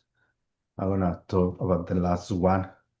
Okay, that the lady has cancer, and the mom want the doctors and all the staff done the best for her. Okay, after 3 months, the mom is still waiting for the doctors to make some kind of miracles on the girl. The girl just passed away, and she get upset with the staff, the mom. Okay, the idea is I just been silenced. I don't say nothing to her. I let her to process the way she demonstrate she is processing the grief of her daughter after pass away. Not always, I know that not always I have to say something because I'm there not to change nothing. I'm being there just to support them and to walk away with them. Okay. And sometimes I inspire them, you know, to take the decision that bring them peace. That's it. I never try to tell them what to do because it's not our goal.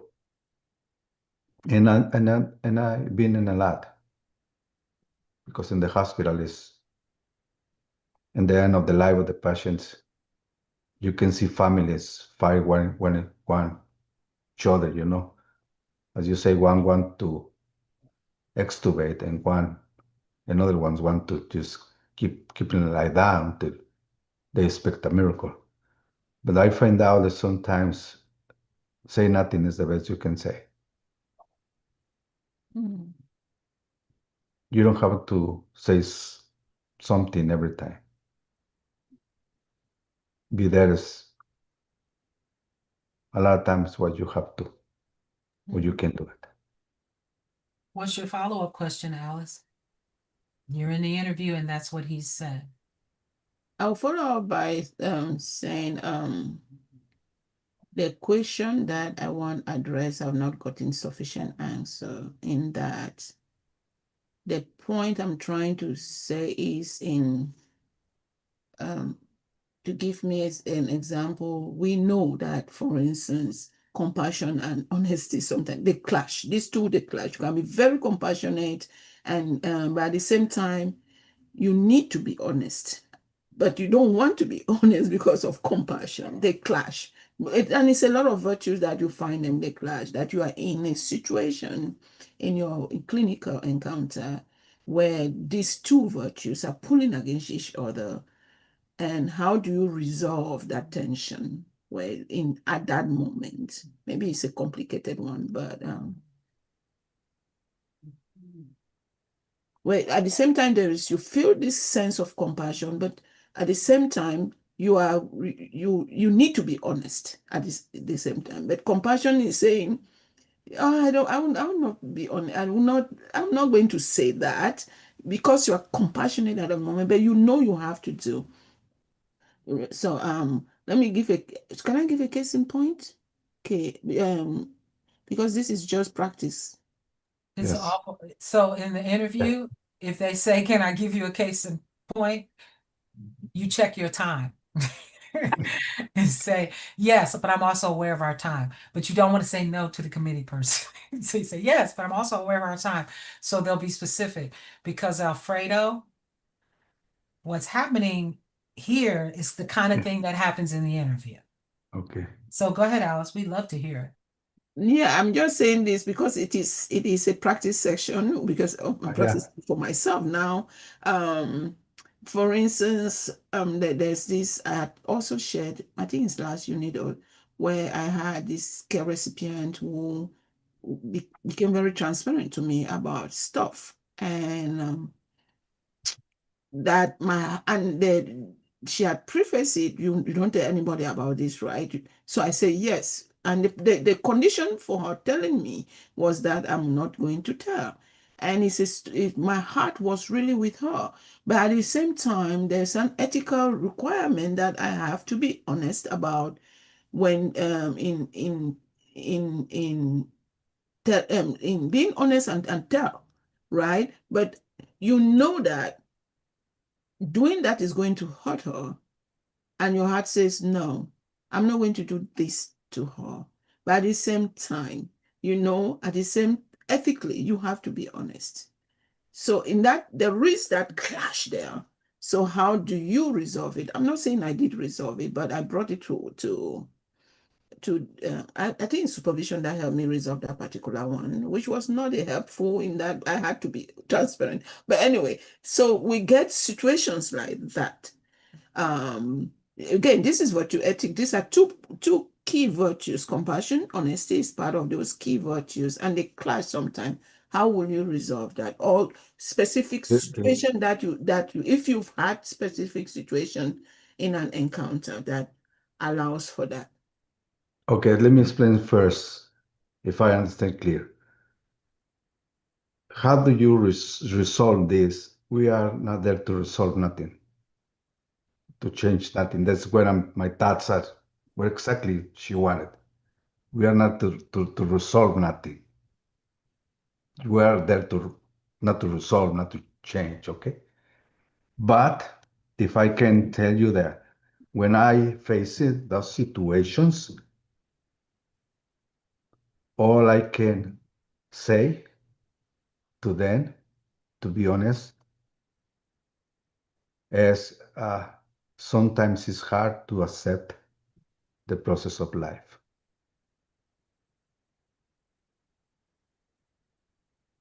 And I understand your pain, but this is part of the life.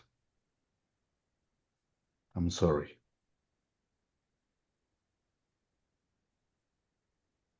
That's the way I handle that.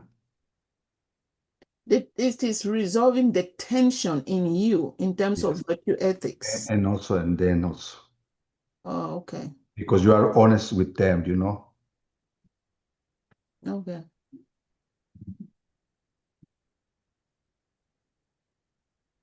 and happened with this lady. Okay, the doctor told her, there's nothing we can do. If we do what you want us to do, we could kill her, and we don't want to do that. And the mom wants the doctors to do what they didn't want them to do.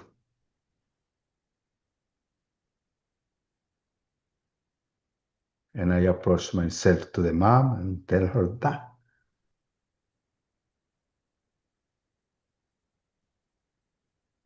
There's in a specific moment, and that's what I'm doing in that moment to lower the tension of the mom.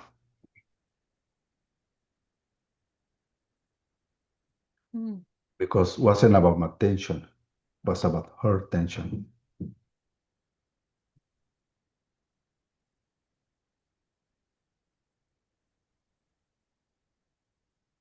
Because most of the time I'm gonna expand just this.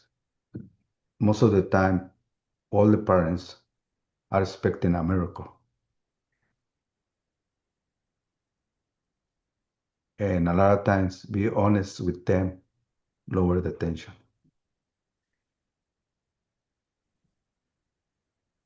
But we have to be honest with compassion.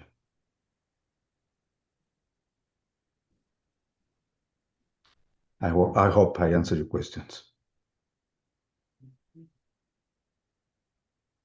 The examiner is not me. It Donna can tell that will pass. The whole point I was just pushing to ask questions that allow for virtue ethic exemplified in But concrete yeah, situations. Because again, for me, I understand it as a tension in you that you, in that moment is not intention a tension with the care recipient. It is pulling in you. It's virtue that you are developing. It's not a virtue that person is developing. the tension that is arising is in you in terms of your own, as these various virtues that is part of your identity as a chaplain. Sometimes you find yourself in places where they are colliding in you, not with them, but then you have to find a way. To me, how do I resolve it at that moment? For me, it was something that I brought to supervision. Thankfully, it was not something I needed to resolve like that, but that it helped me think Yeah. about the tension. Um, So so this that is it. this can happen in the interview. Something can come up and conversation can go, and you got to get to all of whatever the presenter has identified, plus whatever else the committee has come up with that you're going to be responding to on the spot. So sometimes the chair, if it goes on a little bit too much, will say, I'm going to pause this here. We can return to it later. Let's try to cover the rest. But that's not a guarantee. So have a timepiece so you can say, can we pause this? Let me come back to it and let me see if I can address the other issues the committee has. That's perfectly legitimate. Okay. Okay? Because you can feel, Alfredo, I can see it. You like, I don't have anything else to say to you about this, right? But you don't want to say that. So you say, can we put a pause here, see if I can address everything else and then come back to it? And Okay. hopefully you won't have to come back to it, but you might. So now that's good, Alfredo. Yeah. That's good, Alice. Good questions. That kind of thing could happen. So if you had Uh, submitted, go ahead. What's yeah, your that's clarified to me a lot. What do I have to expect in the meeting? That's right. Questions, the time. Right. And monitor those things. Exactly. So so if you sent that essay to me, I'm no longer your educator, I'm your colleague. You said, hey, I'm doing these things. This is my essay. So this is what I would, in a very irritating way, I would say what I said about Mm, grief, etc. And then I would say, Alfredo, this is what I think the ethics you're operating out of. Okay. Can you see my screen? Mm-hmm. I mhm, think you're really operating out of the principle of biomedical ethics by Beauchamp and Childress. By the way, you would mhm, want to name them like that. Parenthetical quote is sufficient. mhm, I think it's the principles of biomedical ethics that talk about autonomy, beneficence, non-maleficence, and justice. And you're respecting the patient's right to make their own decisions about their health. In this complex situation, respecting the person who has the authority to make that decision, and you're coming alongside them, you're not trying to tell them what to do. You are wanting to act in a way that promotes the well-being of the patient, but you do so mindful that it isn't your decision, it's the family's decision. The obligation to do no harm and the justice piece may not come up, but this is my response to you would be this. I would say, Alfredo, ditch virtue. It's going to lead you into a conversation that would not allow you to demonstrate how ethics informs the way you care for patients. Alfredo, don't mention Aristotle because you don't want to have an Aristotelian conversation. I say, you sound like this. The principle of biomedical ethics. It's got 4 components. Here they are. And you can hear how you sound like this when you read the components. Is that true, Alfredo? mhm. That's what I would say. If you were to have sent me the essay, that's what I would send back to you. I would say, that's my strong encouragement. And then when you talk about that decision that that family had to make, you're saying, well, this is how this ethic informs why I'm not telling them what to do. And this is why I may ask them a question, as you did in that example. I recall it.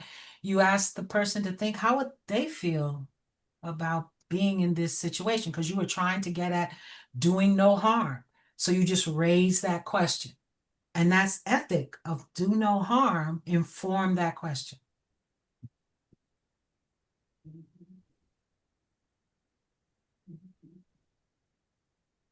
Mm. And you could push back and say, I don't care, I'm keeping, I like virtue. And I would say, keep it, but add this one. Because it makes it real easy because it is exactly what you're doing. And that's the advantage I have. I'm able to see what you're doing and go, oh, this matches this ethics perfectly. Because it isn't just what's informing you, virtue's informing you. It's also what informs what you say and do with the patient. Okay. That's it. All right. You got this, Alfredo. And I Thank am you. sincere. Please feel free to, I guess after I just said that, you're like, I'm not sending you nothing. But if you want to, I'm happy to read your responses and offer my 2 cents. Alice, do you understand how I just pivoted away from the questions that you would have raised? Mm-hmm.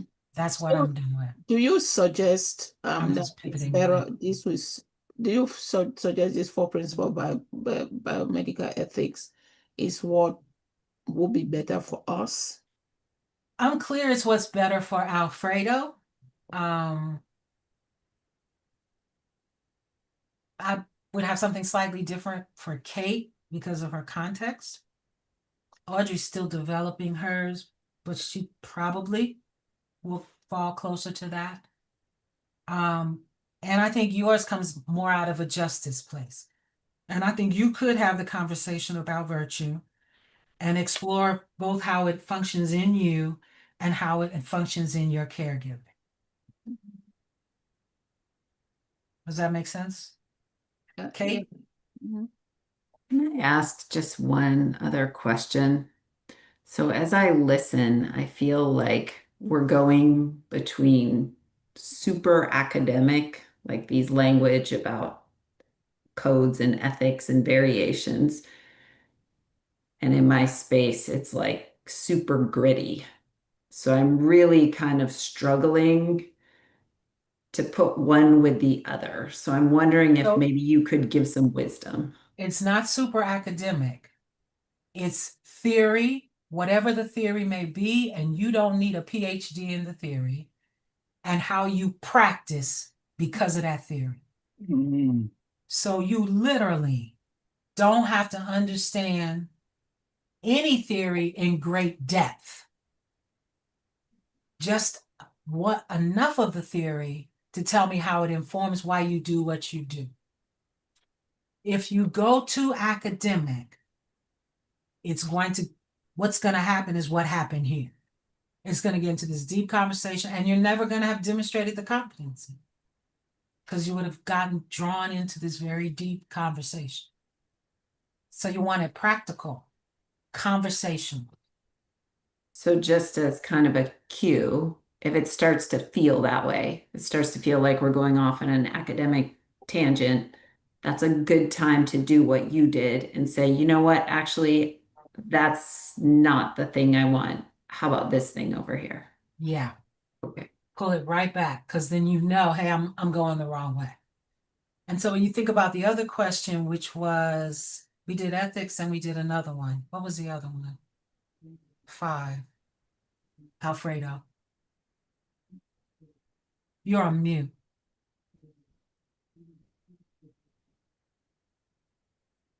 Uh-oh.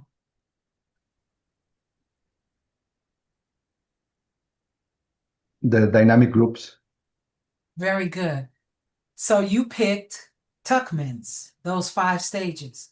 And you said, hey, I know every group I interact with is going to be going through these stages, and it happens at all different levels of the institution that I'm in. So I have to be mindful of these stages because it informs who I am. That's all good, but I don't have your competency. So for example, when I was in a group meeting with my supervisor and the patient and the family member or whatever, I realized between the supervisor and the family members or the supervisor and the doctor or whatever the dynamic, that they were at a stage of forming. They were trying to figure each other out, et cetera, et cetera. I help facilitate it moving towards performing because I ask questions about, and then they moved towards a care plan, which demonstrated their performing. So it's a great, simple group dynamic. Just take more ownership in how that dynamic informs what you do, right on that level, and that's it. Mm. Make sense? So 2, 3 sentences. This is the theory, Tuxman's theory of group dynamics. And this is an example of how I used it, and spend more time being specific in your example than giving in-depth explanation of the theory. And again, that answer would get you to the interview. Your answer was fine. Is there like a list somewhere of 200 theories? Like all this? Hey, How do we hey, know them all? hey, roll it back. Just roll it back. Take a deep breath. For every competency, you have encountered a theory in your CPE journey by the time you get to this, for everyone. And you will have encountered it at a very general level, not expecting you to plunge in deep. Deep waters, no, not So like necessary. this biomedical theory, I never heard of it. You never heard of beneficence, maleficence, do no harm and all that, because it's a medical context. But Alfredo's heard those words and he recognized it as soon as he saw them. That's because of his context. In Okay. your context, my hunch is yours is going to be around treating people with dignity, around some sense of mercy, not just justice, and humanity. That's what yours is going to be. And you're not going to know it in a deep sense, but you know it enough to tell me how it informs the way you interact with patients, with your inmates, and why you don't want to know what everybody's in there for. That's an excellent example. So there's So like a theory out there or 2 or 3 that might kind I of fit just, what you're that is talking. it. Okay. What we just described is that theory. And That you're is right. And you have, so let's just get real. So unfortunately, we're being recorded. I don't know if I have a job, but let's get real. So what I just described was how you use ethics, and I've read it in your work.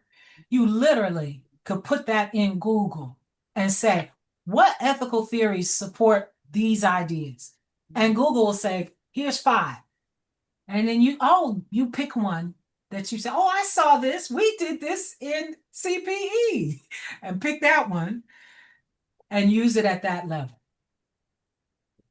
Thank you. That's exactly the dot I needed connected. And I love your statement. When it gets real deep and academic, then I need to know, oops, I'm in the wrong waters. Out. And it isn't superficial, it's practical. It's practical. Can I reframe the meeting that we have with this mom between the dog? Yes, you sure can.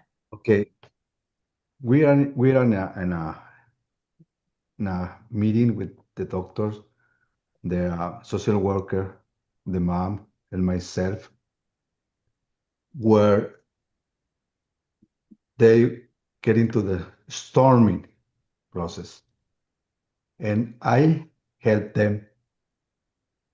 I help the recipient reframing what the doctor said to move on to norming. How did you do that? Reframing what the doctor said to the Specifically, how did you do that?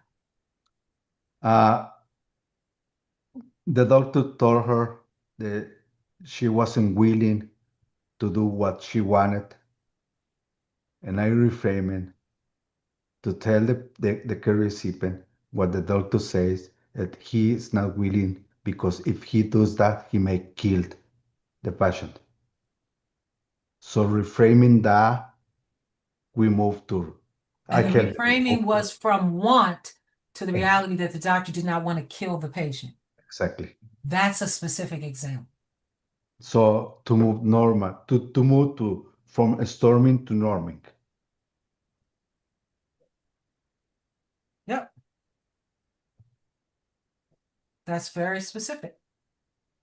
Once you add exactly what you did. Now, Yes. how did it move to norming? Yes. What's the evidence of that? The care recipient was agreed with the doctor say. Okay, so then you reframed it, and the Yes. care recipient's response was, It's okay. okay, the care recipient response was, oh, now I understand. It's okay. Yes. Okay, that's what care recipient response because that clearly demonstrates what you did, informed by your ethic, and how it worked.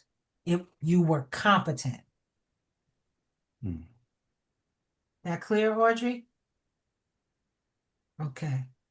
Kate? And I was there. I remember the person said, oh, now I understand. I remember it. But you Yeah. get the point. None of us remembers these things, these verbatims in detail. But Yeah, because I'm I gonna say recall more about this, to the have better person understanding. affirming you. Because the doctor was using an interpreter, because the care recipient only speaks Spanish. Okay, so was a misunderstanding between the translation. So I clarify that, because I'm not gonna say that, because most of the time the people who translate in the medical terms, and sometimes the care recipient do not understand the medical terms. Right, So you have to clarify that. right. That help the care recipient to move on. Very good. I would not say that part. I would say once you demonstrate the competency, stop. So, Don't yeah, give them the whole a bad enchilada analogy. concept. Don't give No, them more rope. Just yeah, stop. You okay, got it. perfect. All right. That clarification about your reframing and why and how your ethics informed it and the outcome demonstrates how you observed the group dynamic, how it informed your action, what your action was, and the outcome. Competency demonstrate. All right. Very So good. it's more simple than that I thought. Yes, it's more, I would use the language, it's more practical. Okay. It's more practical. What you're practicing, what you're doing. And you want to Thank be you. um, specific to your context because you are the expert in the room on your context. And you want that confidence. I'm the expert in the room on my context. I don't care the rest of y'all been in hospitals, but you weren't in my hospital in the room with me and that patient. So you're the expert. And give just enough to demonstrate the competency. Sounds like a PhD defense. I bleep out what Alice just said. Just bleep it out. Just, you want to be practical, No, but it's still not like a academic. defense, right? No, will it help though? This is real question, not side note. But will it help though, that in each of these competencies, to get yourself out of this water of trying to explain in detail, that you not only show how that describe how you do chaplaincy, but give concrete examples on how that showed up and how it was dealt with, so that they don't ask you. So the more May I, contextualized example, would that help? let me reframe it because I don't want to say so they don't ask you. I want to reframe it this way. Mm-hmm. Simple definition of whatever it is they're asking, theory, group dynamics, whatever, few sentences on that. Spend your time on an example where you specifically show how I'm using this to inform me, to inform what I did, and here's the outcome. Mm-hmm. And that demonstrates competency. And when they check it off, and it doesn't necessarily come up in the interview. So it isn't to avoid conversation. It's to demonstrate competency, lean in to your practice, what you did. So for you define each theory, then zoom in on showing how that theory was used. That's right. Okay. That's right. And when you give your example, it doesn't have to be the 2 verbatims or within the last 6 months. It could be over the whole course of your work as a chaplain. Right. But don't say 17 years ago. just give the example. Don't date it. Just Okay. give the example. You're absolutely right. It can be over the whole course.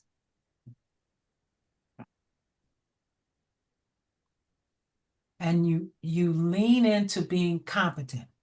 So don't feel compelled to show yourself as less than perfect and leave something in your, submit something where you miss the mark. No, no, no, no. Lean into being competent. Okay? Because that's all you're trying to do is demonstrate, I'm competent at doing this. Make sense? I think this is really very helpful. Good. I'm glad it's really Yeah, very. it is. So that I It hope nobody really disagrees is. with me. Yeah. Yeah. Okay. Also terrifying, but yes. That's right. It's a lot to soak in. I agree with you. And it can feel overwhelming. So spreading it out over the unit as a goal makes it I much will do more that. doable. I Yeah, certainly thanks for telling me in that moment and this And moment. Thank you very much. and I really appreciate that you waiting to the end of the unit to tell me that. and you Been know what's so even more valuable than spreading it out over the unit? To have an educator who is board certified, who sits on committees, say, you can email me your answers. And since I have some Oh, sense of your no, clinical so, skills, so, I so, might even match a theory with what you say. Now, I now think you know on that, what? It's Alfredo, you should just so, say thank so, you. so Well, helpful. I'm gonna say thank you because I'm Thank you. It's Thank you you. gotta so, hear so, from me. You can do this. so helpful to You can do me. this. I mean, you made it really simple to me Good. because I was overwhelming when I read it and I say, really? 31? Right. How am I gonna do that? And hint, 31. hint. And when I send the page, I have to do 31 pages plus D1. And it's Yeah, now it's I, shorter. There you go. yeah, And yeah, throwing it into AI, Google Chat, or whatever is going to give you an academic response. You want to describe what you do and ask Google to tell you what the theory is. You don't want to give the question and Google yeah, give you an answer because it's going to be stuff you don't know. yeah, because I've been seeing That's so the many, misstep. I've Yeah. been seeing so many patients. I mean, I've been seeing 180 patients per month, Hmm. different scenarios, you name it. Right. I've been growing, I've been applying what I learned in this class. Yes. And now you tell me that, I say, wow, it's more simple That's than right. that. Because I was so overwhelming, I say, oh, I'm not gonna make it. It's gonna be too hard for me. You are But going to make it. now I understand, Yeah. that simplicity of the. Hmm.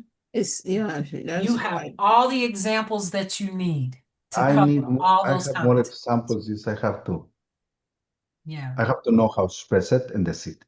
That's it. That is gonna be my goal. How to express the example, There you the go. seat, because examples I have it a lot.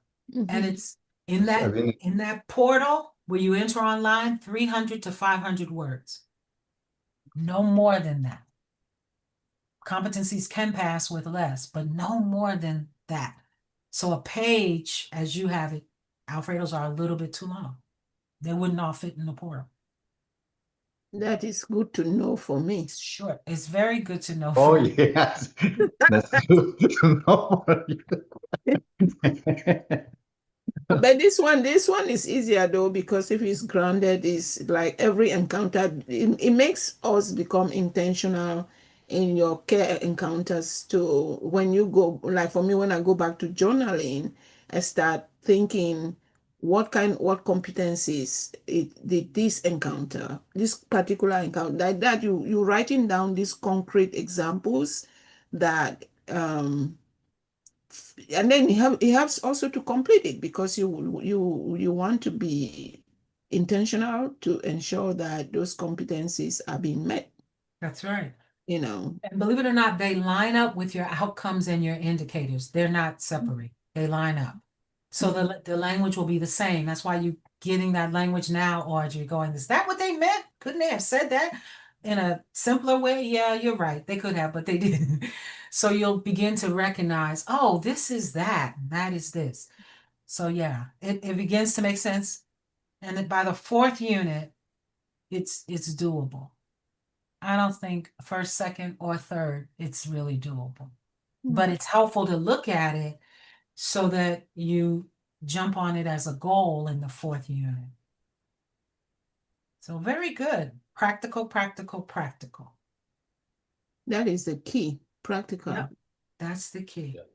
Mm. That's the key. One last thing, a common error that unfortunately is the endorsement letter. People wait too late to get it, so it delays their submission. So make sure you do whatever you have to do to be endorsed by whatever faith community tradition you're with.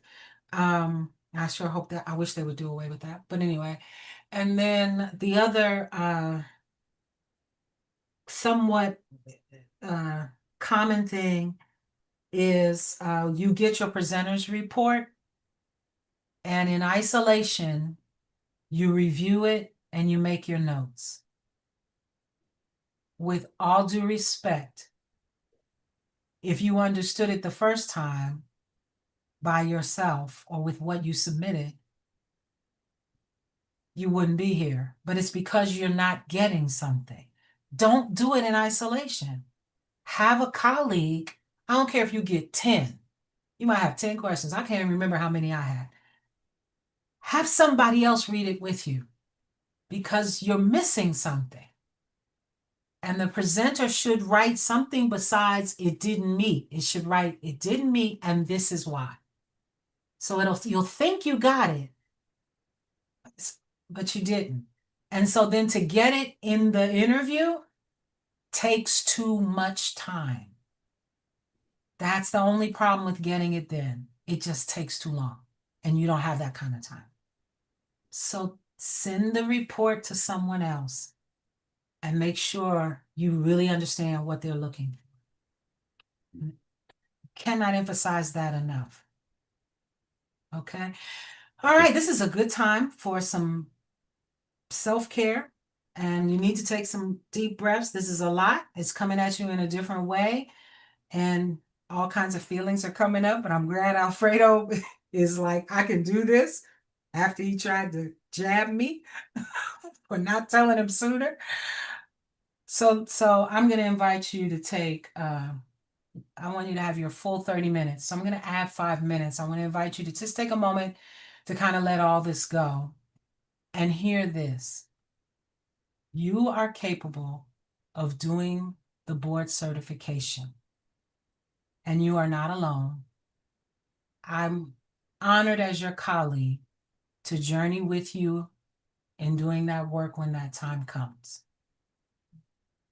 It really will be my privilege. Okay? Take a deep breath. I'll see you in 35 minutes. 35 minutes. Thank you. Thank you. Thank you so much.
Welcome back, Kate. You're going to be on deck, right?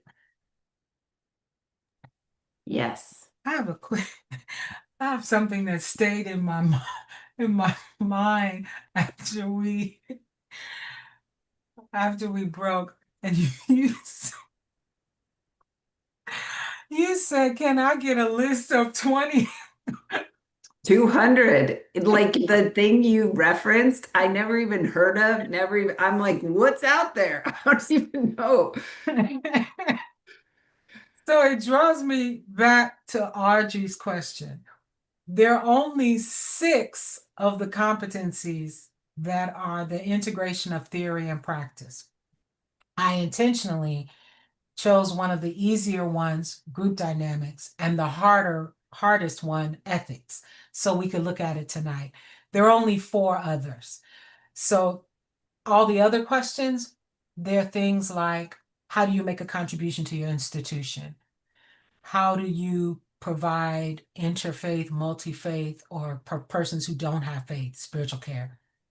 They're all even more practical. Okay. And it's just those 6 questions that are the integration of theory and practice. And so you only need 6. And you looked at 2 So of them much. tonight. And then the other 4, again, by the time you get to do it, you will have an idea. All Well, right. honestly, after you said it, I just Googled, like you said, and it came back with Kantian ethics and care ethics. And I was like, oh, these do kind of sound like what I do. Phew, it's not like some weird They do floating out in sound the like universe thing. that. They do sound like what you do. I agree with that. Yeah. So I then I was wasn't like, gonna, okay, I it's wouldn't, much, once you gave me like a framework to I shrink it absolutely agree down, with that. it helped a lot. Right. So it's more like that. Like right now, it seems like it could be anything out there, and to just be like, okay, how do I make it like what I actually do when I'm across the Yeah. table from a guy? Oh, And I okay. think that's really good. That's a good description of you. Yep. So you got it. So good. Phew. Good. Very good. Audrey, how are you feeling? I'm feeling pretty good, and thank you for providing that clarification because my mind was about to go where Kate was going. But I think I'm so glad that you did this, that we did this exercise. I'm glad for Alfredo, but I'm glad for us because now we kind of know, what's coming ahead and how to start incorporating some of this stuff into our practice. When you say theory and practice, oh, okay, I get that.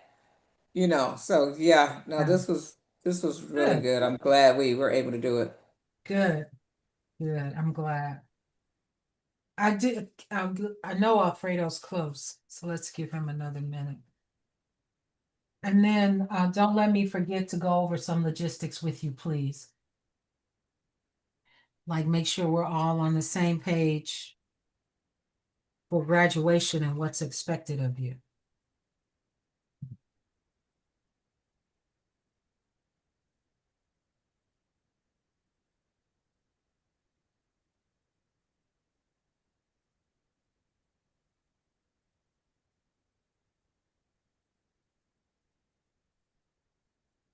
Come on, Mr. Alfredo. Where are you?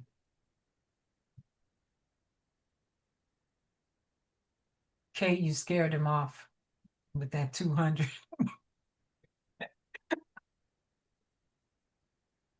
When Family you don't know, systems, you don't Alice. know. That's right. Alice, you're going to use family systems. I know that.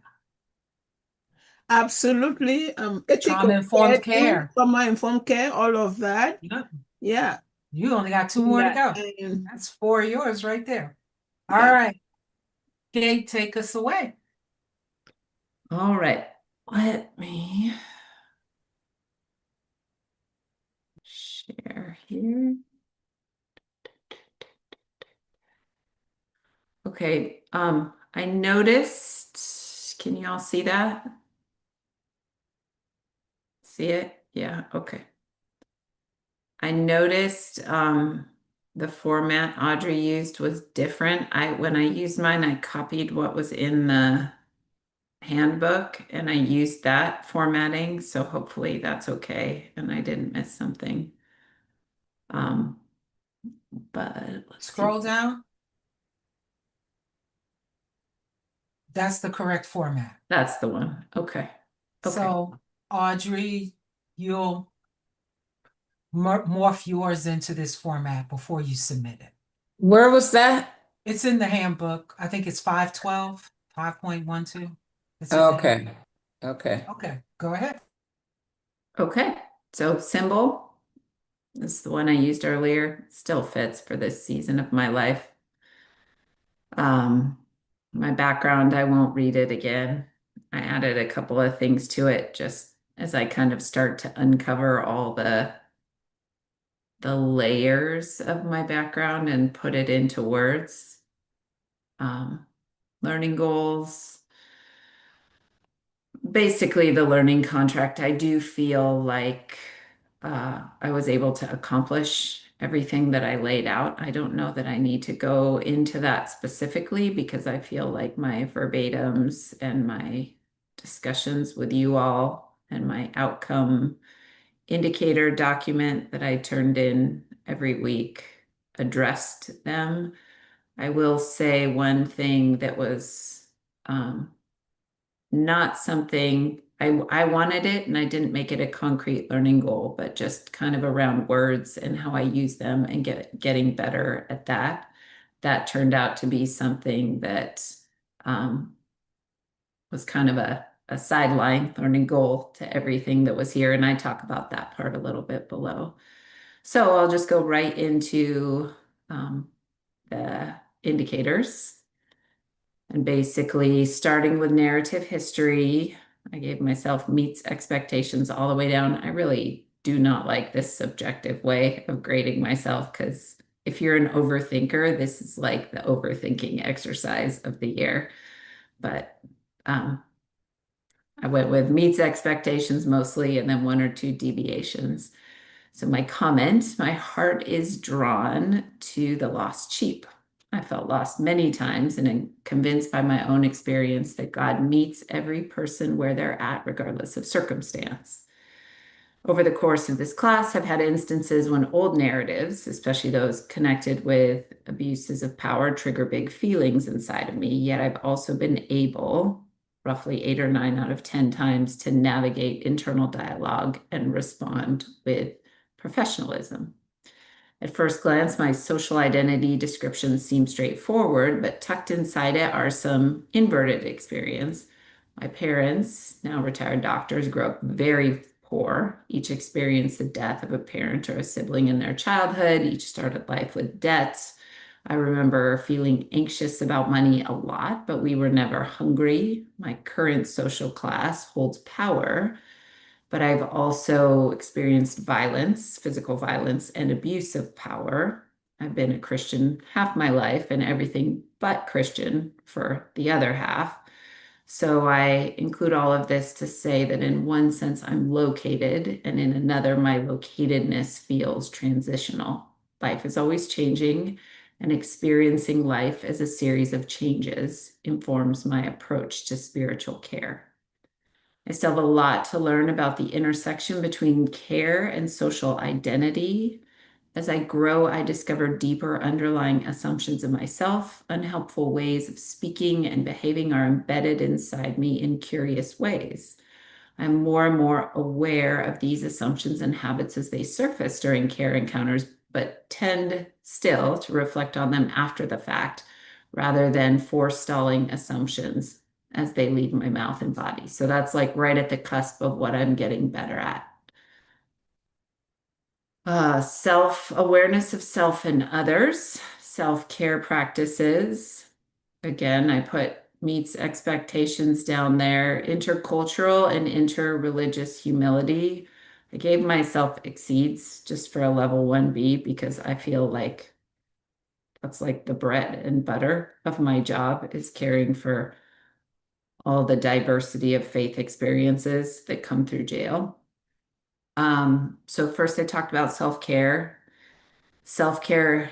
So one of the things I struggled with in this class was the 30-minute block. I love the idea. I finish work, I run in the house, I sit down in front of my computer and I get to be with you all, which is great. But I have zero transition. My whole day starts at like 6 in the morning and then just plows through. And I had a lot of time. At first, I tried really hard to make that 30 minutes be self-care, but my life just like crowds in on it because it's only 30 minutes I overlap with my family in the day.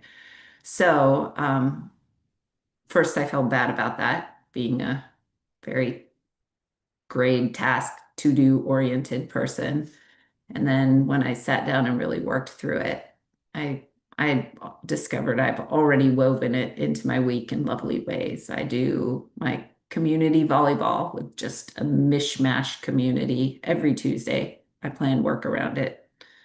Um, I take Pilates on Monday nights with a group of women who are lovely. We have date nights. I make music playlists to decompress after work. Friday's family night. So I just discovered I have my own way of fitting it into our family rhythm and my work rhythm in this season of life. So that's there, but maybe not there in the way that it's categorized, particularly for this particular, we'll call it bracket of time on Wednesdays. When it comes to justice seeking, I recognize I carry both heart and bias. Perhaps my heart stems from my bias, shaped largely by positive experience of justice. I feel anger towards systems that consistently marginalize and mistreat non-dominant cultures. I'm also equally convinced of God's ultimate justice and heart for the poor as defined in the Gospels. My fierceness for and hope in God's justice gives me strength to continue to offer spiritual care within a deeply broken system. As a former atheist, agnostic, pagan, and Wiccan, someone who spent time in diverse cultures, I see intercultural and interreligious humility as essential. In my theology, we all bear God's image uniquely, individually, and in community. Offering spiritual care to people unlike us is a privilege we chaplains both give and receive, loving, leaning into, and learning from all of the human beauty and diversity around us changes us for the better in the ways that sameness never will. Relational dynamics. So empathy meets relational boundaries meets group meets empathy in my spiritual care context, should say, means being fully present and deeply seeing the person before me. I try to listen just to listen without imposing judgment on the conversation. This looks like inviting my care recipients to drive the content of our conversation and responding with appropriate tone, expression, and body language to convey genuine care. In my context, empathy looks like hospitality, invitation, and compassion extended to all, regardless of backstory or appearance. It includes trauma-informed approaches, honoring dignity, and keeping my word or engaging honestly when I cannot. For me, empathy isn't just a feeling, it's actually creating safe space and embodying grace through presence and integrity.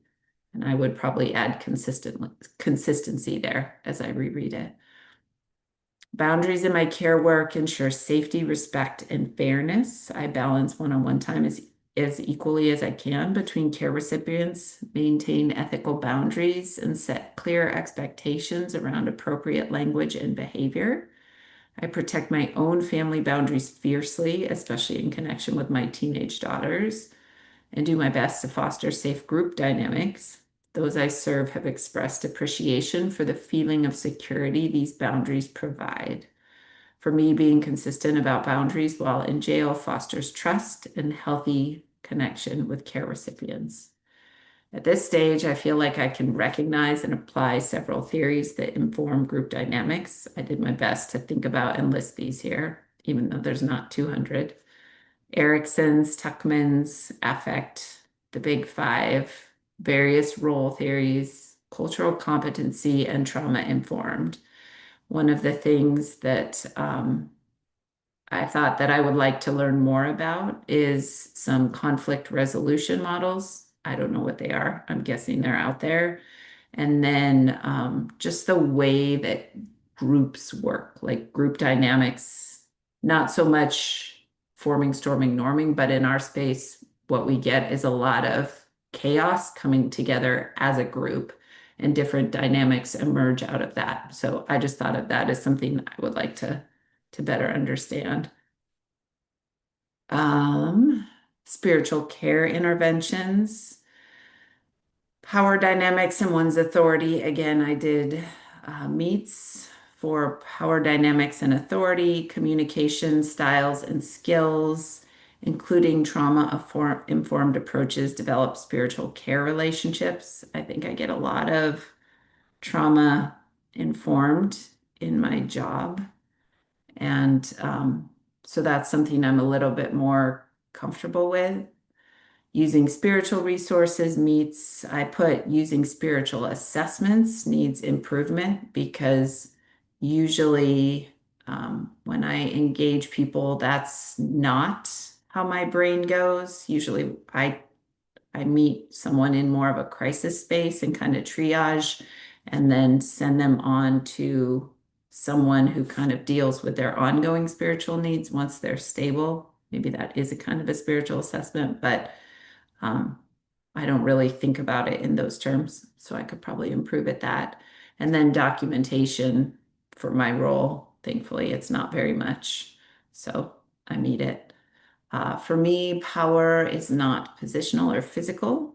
It's relational, ethical, and transformative.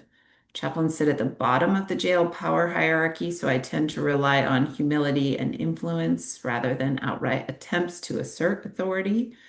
With inmates, often try to equalize or share authority in ways that are appropriate to my setting. For example, when praying, would you like to use your words or mine? In a space where physical power dominates, often with cruelty, I am comfortable with my own power to be different, to encourage, be kind, show compassion. My communication style and skills are central to building trust and authentic spiritual care relationships. I'm direct, genuine, and willing to have difficult conversation, which signals safety and honesty to my care recipients. I use both verbal and nonverbal cues, tone, body language, facial expression to empathize with some situations and de-escalate others.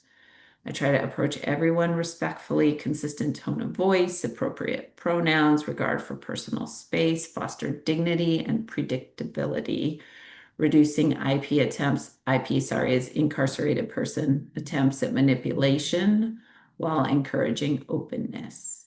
I'm comfortable showing and receiving emotion, which often deepens inmate chaplain connection.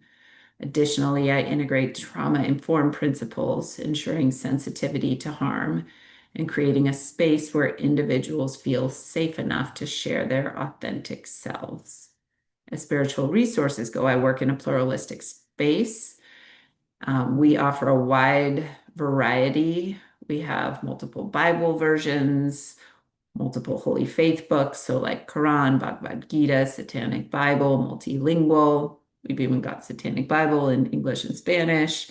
And then we try to really facilitate cross-cultural linguistic support. So we'll find books in Spanish, for example, and then maybe dictionaries in Spanish, English. So I'm always scouring thrift stores and old library sales for those. I also invest in training chaplains from various faith, cultural, and linguistic backgrounds to serve in one-on-one and group settings for the men in my care. I've also begun developing organizational resources with the hope that others can draw from them in the future. Spiritual assessments and care plans remain an area of growth for me while I excel at meaningful conversation and connecting individuals to resources. I don't really formalize these interactions within a structured framework. And actually, sometimes I think I don't know if that's just because my job's kind of a wonky job or if that's just because I'm not very good at it yet. But that is an area that I don't do much.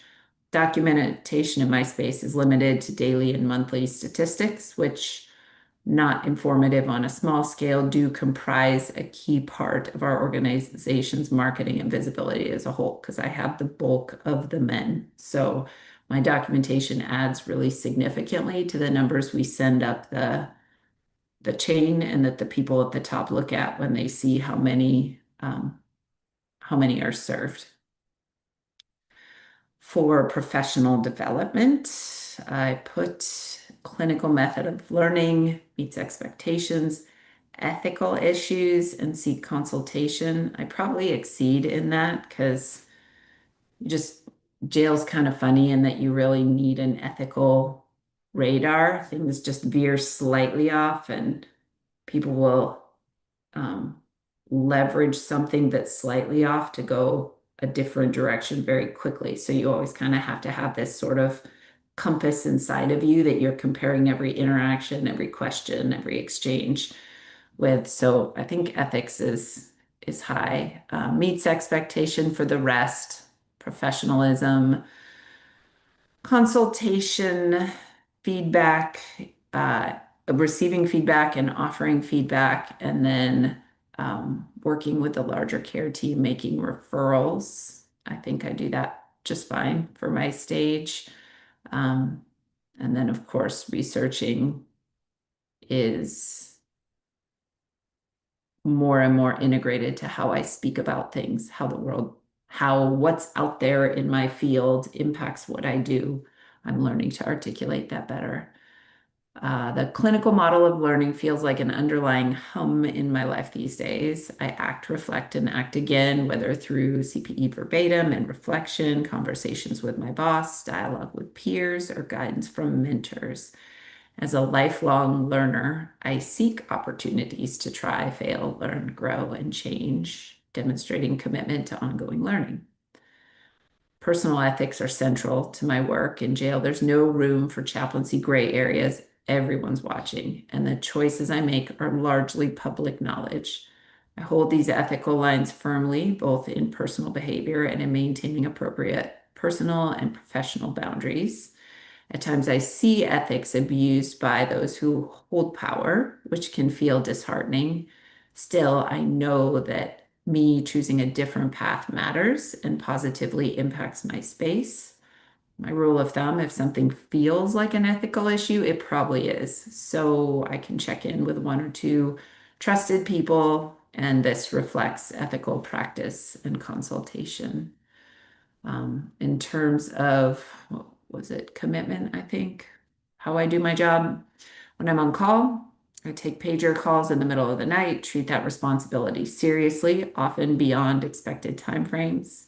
I drive myself everywhere when I'm on call, even when I'm going with my family. I take a separate car and stay in close contact with my organizational leader, willingly take on leadership initiatives. I respond when teammates need help and frequently adjust my schedule to support teammate challenges, showing collaboration and teamwork. I respect jail rules and work hard to make deputies and administrators' jobs easier. I invest significant thought and time into resources for those in my care, finding creative ways to show compassion and support. I mentor new volunteers, take on extra challenging inmate cases, and on the flip side, when I'm contacted outside my pager duty, which sometimes happens, once your number gets out there, it's out there, I redirect. I don't do it myself. I triage inmates and then I match them with volunteers for ongoing care rather than trying to keep everybody close myself, which reflects professional boundaries and appropriate referrals. My boss struggles with boundaries, which sets a fluid organizational culture. I try to influence change by modeling healthy boundaries for myself. I refer individuals to mental health professionals, other chaplains, or our facility trauma therapist when appropriate. My boss is super accessible. We often discuss challenging interactions, whether with incarcerated persons, deputies, volunteers, or others, demonstrating consultation and feedback. I've been invited to give feedback to peers and have gratefully received theirs in return. I also receive input from incarcerated persons, volunteers, and facility personnel, and I work hard to accommodate their perspectives whenever possible, reflecting openness to feedback and professional identity development. I document spiritual cares accurately and appropriately according to organizational standards. I also stay aware of research relevant to spiritual care and integrate findings into my practice where possible. These practices, combined with my commitment to learning and growth, reflect my emerging professional identity and dedication.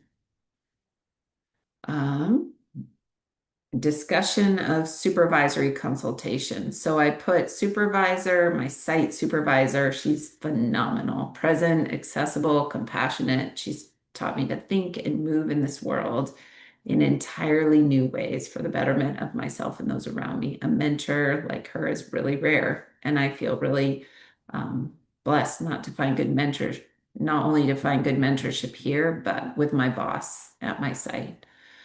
My CPE instructor, Donna, is an incredible instructor. She's challenged and grown me in ways I didn't even know existed when I started this class. She's taken the time to walk me through some of the more complex CPE minutiae, which has taken away many of my worries about board certification, although they are now back after tonight's didactic, giving me courage to persevere. She's also been really gracious in all the times words have failed me, giving me time to hone my words and connect my deep thinking with what actually comes out of my mouth. This is a skill that I really wanted to work on during this unit, and I feel like she's modeled this for me in ways that have changed my whole approach to chaplaincy. I like how she's funny but fierce and never seems like she's judging us. I hope I can do the same as I continue down the CPE path. And honestly, I really hope I get to be in her cohort again someday. I wrote this even before I said it today. I only have one growth edge for you, Donna, and that's keep working on your tech skills. In our group dynamic, so this is for my role in our group, I am sometimes a leader and sometimes a follower.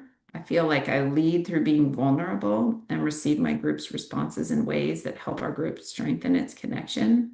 I feel like I follow by borrowing language from my peers to articulate my own thoughts, not so much when it comes to content, but rather in how you all use words to communicate complex concepts. And I've really appreciated that this semester. Peer group assessments. I worked really hard on my peer assessments for the midterm, so I used them again here and then just added a little bit because I think they're still true. Alfredo, your gift for pastoral care will stick with me for the rest of my life. I feel your vast experience in this area enables you to shepherd those of us with less experience in tender and healing ways. One of my favorite things about you is how you draw out your feedback. You never rush your words, so your tone comes across as measured, loving, and merciful. Because of this, you've helped me let go of many hard parts in my own heart, and I feel myself softened in response. Thank you. I actually think about you often in complex pastoral scenarios. I have good chaplain instincts at this stage, but not always good pastoral instincts. I often think, how might I copy Alfredo's natural pastoral authority in this situation in ways that benefit my incarcerated person? As an area for reflection, I just did this because we did at the midterm. I don't know if it's appropriate here, but I'll say it. What are some ways you intentionally meet non-Christian and non-Catholic patients right where they are? Just curious. Alice, I feel in awe still of what you bring to our table. Your wisdom, organization, and fierceness challenge me to raise the bar on my own goals. At the same time, you consistently communicate humility, accessibility, and compassion. You're never exclusive about all you can do that I cannot. Instead, you share your experience generally for all our benefit. I am humbled every week by the observation that you could easily do what you do in more illustrious circles, yet you work humbly and wholeheartedly right alongside us here. It's funny, but I've saved all the writing you've shared with us. There's something about the way you put words together that feels so right. You make deep and complex ideas understandable.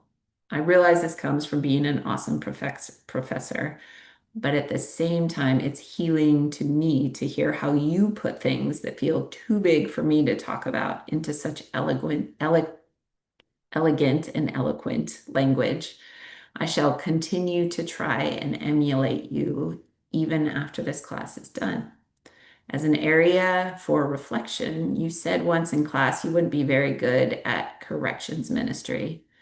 I've always wondered why you think that, because truthfully, I think you'd be excellent. Audrey, I respect your strength. CPE is hard at any time of life. Here you've come to the end of a successful medical career in multiple challenging settings. Yet your instinct is not to rest on your accomplishments, but to press forward into new areas of discomfort. As a 48-year-old woman looking to you as an example of a model I would like to grow towards, I hope very much that I might someday offer your blend of competency and compassion in my field. I also want to thank you for speaking up as you often do about what it's like to work in corrections. Sometimes I feel this type of chaplaincy is lonely, and the fact that you understand it intimately encourages me to engage with the CPE cohort in healthy, constructive ways, even when I want to stay quiet. I appreciate your kind hospitality most of all. I feel like you're always finding ways to draw the rest of us into conversation, like we're always welcome to share space with you. I bet your patients feel that too. As an area for reflection, when you use your hospitality to create safe space for someone, what does that look like? And what toll does it take on you? That is the end.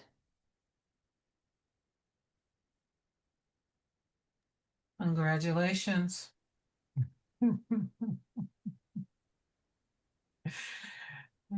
you open to some feedback? Always. Well, Has anyone ever in this class said no to that? I'm curious. Alfredo has.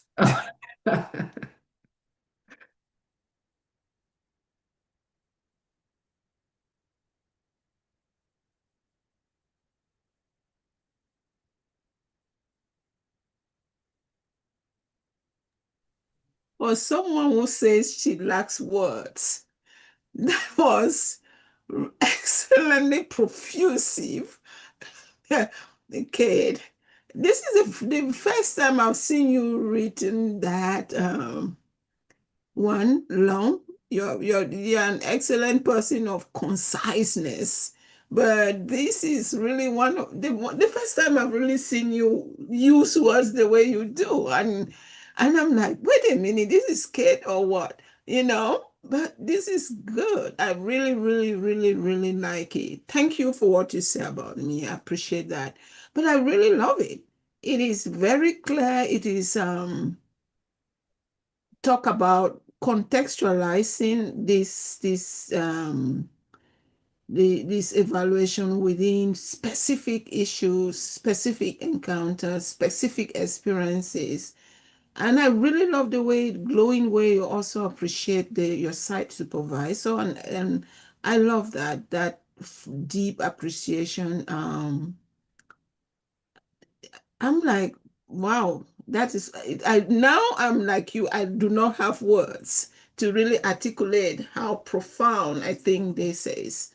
And I think it's a job well done. The journey, I'm so grateful that I had this journey with you, you know. So when you say that I just think I will not be good enough for real. When I see the kind of work you do, and the context in which you do it and the excellent way you do it, I'm just see myself as incompetent, right? I stay in the world of my head. That space I'm very competent at, but to go there to in that the living it out in that experiential space, your space, I just feel like I'm not competent enough. You do what you do very good. I think we've told you that as a class all semester. And I want you to know that I really mean it. We really mean it. You do what you do very well. And chaplaincy is just blessed to have you as one of its own. Yeah, that's one time I asked you, how long have you done this? But it comes very easy to you, something which wouldn't come easy to me. And I really love one thing, and I'm going to tell you how you treat every single person that at least those that we have had a chance to encounter through your experiences with as Imago Dei and with deep dignity. The way your verbatim tells us that, and I just like that you are the one, again, I'm going to use the God language, and pardon me, that God chose to put in that space because you are good at it. Not everybody is gifted in all the spaces. We all have our gifts. I don't think mine is that. I will not be as good as you. So now I'm canceling that space as if I get to there, I just think I can't do it as you do. So thank you. Thank you, Alice. That means a lot coming from you. One of the things that when I started this class, I kind of had a thought for how to write about all the objectives, and Donna put a lot of effort into transforming that into something that was more practical and then the objective listed. So I tried to do that as I was doing that here to kind of morph from one thing to another style. So that was sort of why I played with expanding and then trying to be a little more specific without being too specific, like the guy I saw on Sunday specific, and then putting the indicator next to it. So it's a big compliment that that resonated with you, of all people, with your gift of words and putting them together. Thanks for saying that.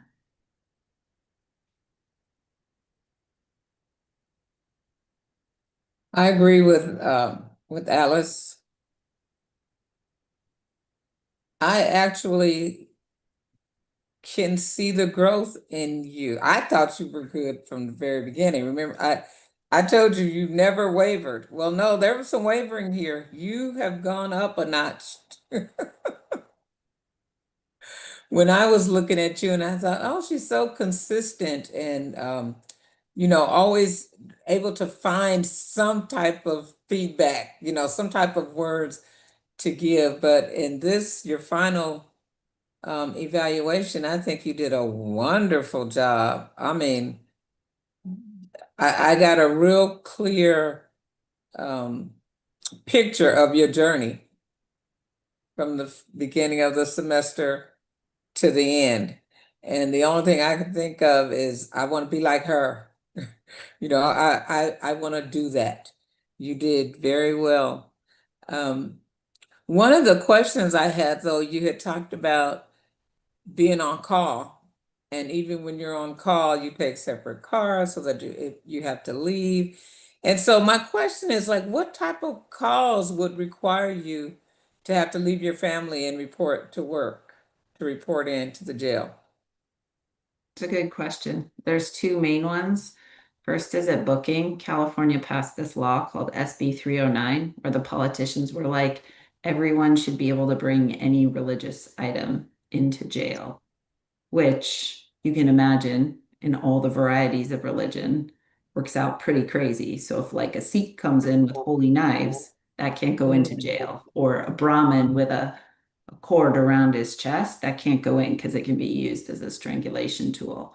So we have to meet the person and get them to give us the item, which means taking the item off of them in a way that is sacred and honoring to their practice, or dialoguing with the facility if that's not a possible thing.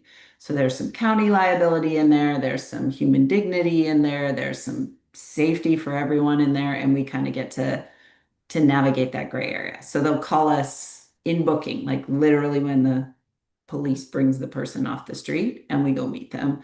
And the other is for some kind of a death crisis. So either a death in facility, or like someone gets news of a death and becomes suicidal, homicidal, and mental health has met them, but refers them to us. So, like, for example, on Sunday, I had a guy, mental health called me because he was at a Thanksgiving event and someone had died, and he tried to save the person, and it was a very medically messy experience. And he was brought into jail after that, and he was like, um, God is silent. I think God has left me. Like he was just wiped. He couldn't sleep, couldn't eat. Dreams were terrible. And it was really around this idea that God had withdrawn because of this event. So I got to go in for that. So kind of those two big realms. Wow. Well, thank you. Thank you for sharing that. And I absolutely agree with Alice. That job is not for everyone. I think it's a special calling. I am so glad you are there. Um, I wish I had uh, more people, more chaplains. I think they're starting to understand the importance of chaplains now. That wasn't there years and years ago. And so I'm just glad to see the direction that it's going in, and I'm glad to see people like you, and that you also get to train and influence others that are coming in and going to be providing service to people in that community. So good job. Enjoy. Thank you so much. Thank you, Audrey. Thank you, Kate, for the words that you say about me. I'm going to try to accomplish that, to work, to be the person that you describe, for sure. And I want to do an echo the words of Alice say and Andrew say about the gift of the calling. Because one of the things the gift doing in ourselves, it's making everything easy, and we thought that everyone can do it. It's not true. The gift make you look the life easy. I do not see myself doing what you're doing because I don't feel I can. Of course, it's not my gift. My gift is in the hospitals, chaplains. I feel myself like you in the jails, like a fish in the water. If I go and do my job in your area, it's like I take a fish to work in the dry dry zones. I'm not gonna function like that. So the gift make you look everything easy, but doesn't mean that everyone can do it. And this is your gift, as every one of us has the gift. And it's a precious gift, I can tell you. But I don't see myself there. And I thank God for you because you are there and you are doing a great job. And thank you. And for the question that you asked, and the end of the things that you write about myself, how I'm approach myself for the people who are not a Catholic or Christians. I always say I have some kind of grace of God because I can make an assessment to any kind of religion. The Mormons, the Jehovah's Witness, even though they say in the beginning, my elders came, I still doing the assessment. Why? Because I touch the human person. That's what you have to do it. Don't see them as a Catholic, don't see them as a Christian. First see them as a human person. Admit that there. Just a friendship. And then they're going to be open. For me, this is a key. The first thing I see in the chart is a person who has a need. I don't see a Catholic, I don't see a Christian, I don't see a Buddhism, I don't see any religions. I see a person who is suffering, who has a need. And that's it. Nothing complicated. Thank you for your words. Thank you for the journey. We have 2 semesters, 2 units together. It was a pleasure for me. And I learned a lot from you. And I always, when I spoke about chaplaincy in jail, you come to my mind. I told my wife about you, the great job you are doing in the jail, because it's the kind of position that I think we respect a lot. And I do in echo use the words of Alice and Andrew. We respect what you do, and we honor you as a person, as a mom, as a wife. Because I have a question. I'm curious, okay? because being on calls at night, let's you receive a call at 3 o'clock in the morning and you have a rough night. You gotta sleep like a 12:30, 1 o'clock, and 3 o'clock in the morning you receive a call, a person commits suicide, the family is here. Can you come and take over? How you handle that?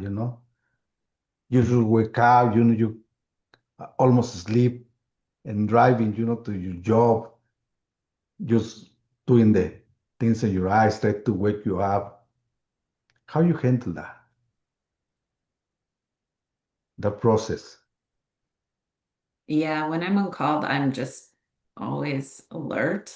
Like it's like this different kind of alertness. I just pay a lot of attention to the phone. So there's that kind of just awareness that's just there every second. Like even if I'm in the shower, oh wait, did the phone flash? Or like across the house, oh, I forgot my phone. Like there's that piece. So it's much more dramatic then than any other time. When I drive to work, because I live about without traffic, 40 minutes from work, 45 from main jail. It's always the few times I've had to go in the middle of the night, it's always my like most panic driving everywhere. Like ever in my life. I'm driving fast to get there. And part of me is anxious and part of me is pushing the speed limit because I am anxious, like in a different way than I normally drive this way all the time. And then I get there and I'm like super calm. So once the thing kicks off and the engagement starts, that's where it's calm. Like if I pick up the phone and someone's on the other end, it's calm. If I walk in the facility, it's calm. It's just that, like, in my normal day, I think of it as a pilgrimage to and from. In a crisis, I think of it as like, I don't know, you gotta like everybody's going one way and you're like the fish going the other way. And it's like, oh, I gotta fight all this. So that's the only way I can describe it is just like this sacred calm that comes in the middle of everything that's kind of edgy and stressful. And it has to be done because there's nothing about that space that is calm or reassuring or comforting or open. So if someone's in crisis in it, it is terrible. Like the fluorescent lights, the people with big weapons, the way they stand this close to you so that you can't move.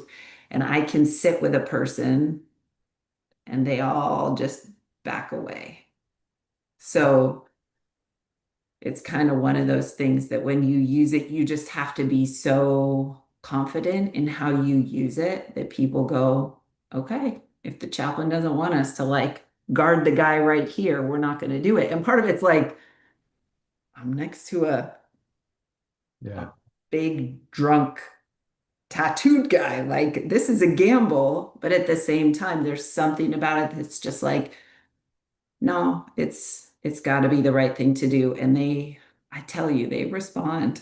The people in those spaces, they know it. Okay. They know the safety of the space. Oh, thank you. Appreciate it.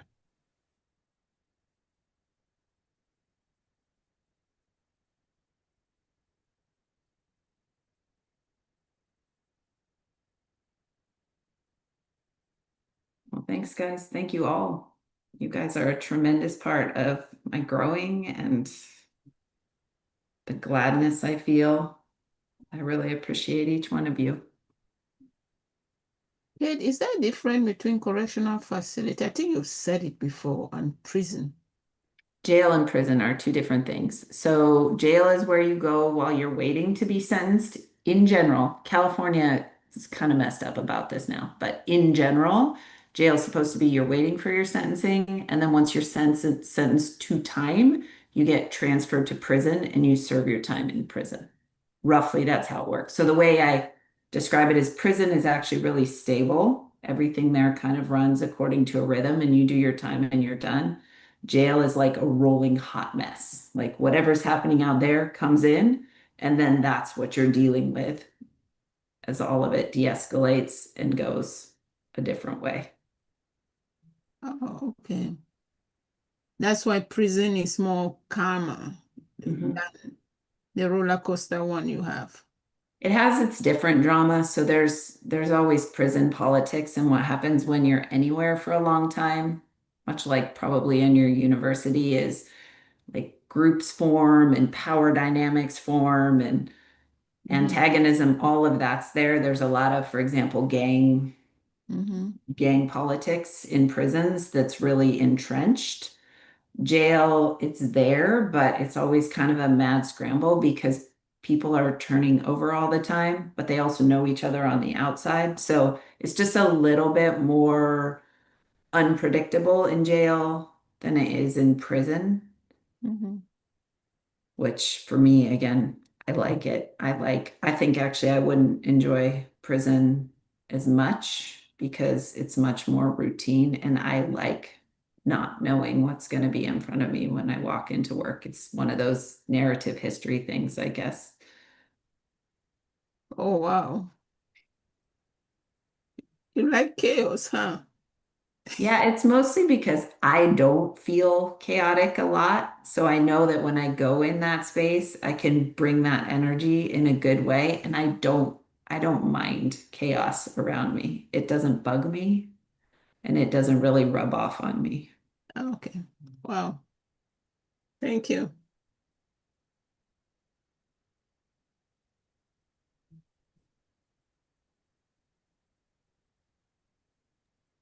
It's really great self-awareness. And Kate, thank you.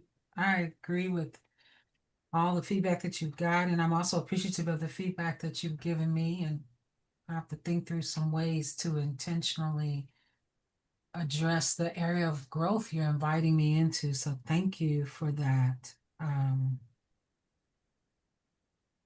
appreciate that. I appreciate that.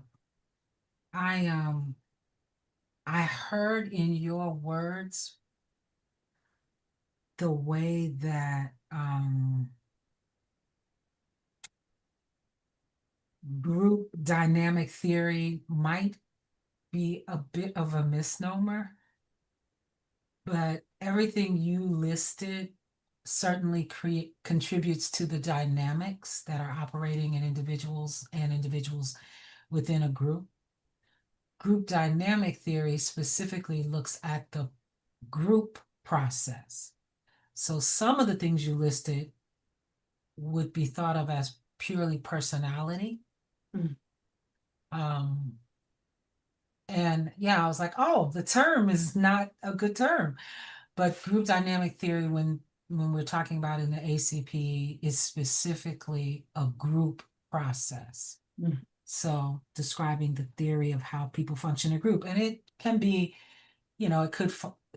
The intent is to foster empathy and awareness and relational skills and how do you maintain boundaries and all that stuff. It isn't that you don't do it. I just, by the way you talked about it, I've realized the term is a little misleading. Mm. Um, so thank you. And I think your systems theory and social identity theory, and maybe one other one too, but you have plenty of time to figure that out. I think my curiosity is on some of the things where you said you meet expectations. I don't agree with you. I think far often you in those areas exceeded expectations. So Mm. that would be my only curiosity about why you didn't have more exceeds expectations. Because it's better for you to say you should go up, Kate, than you should go down, Kate.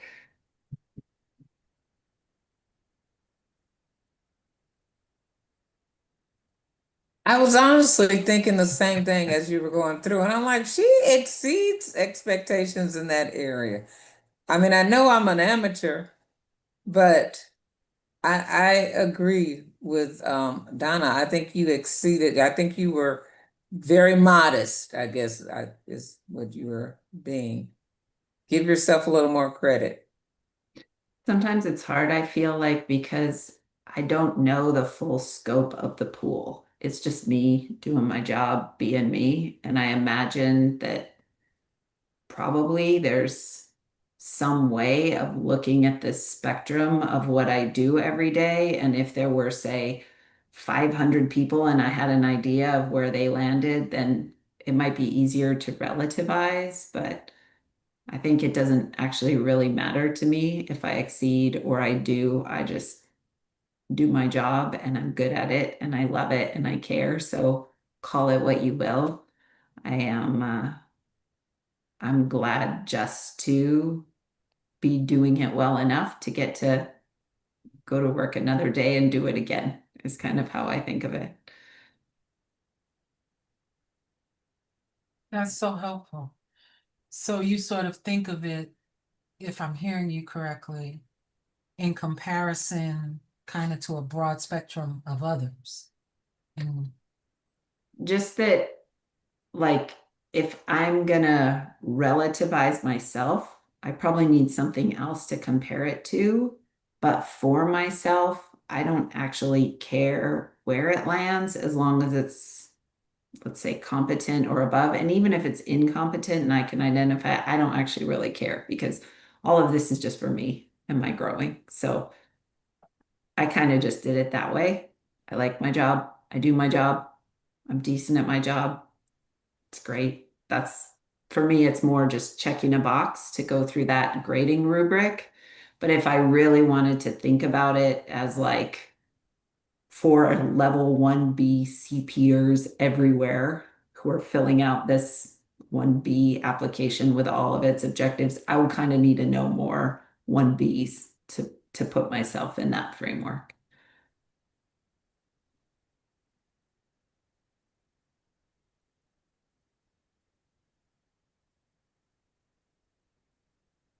hey,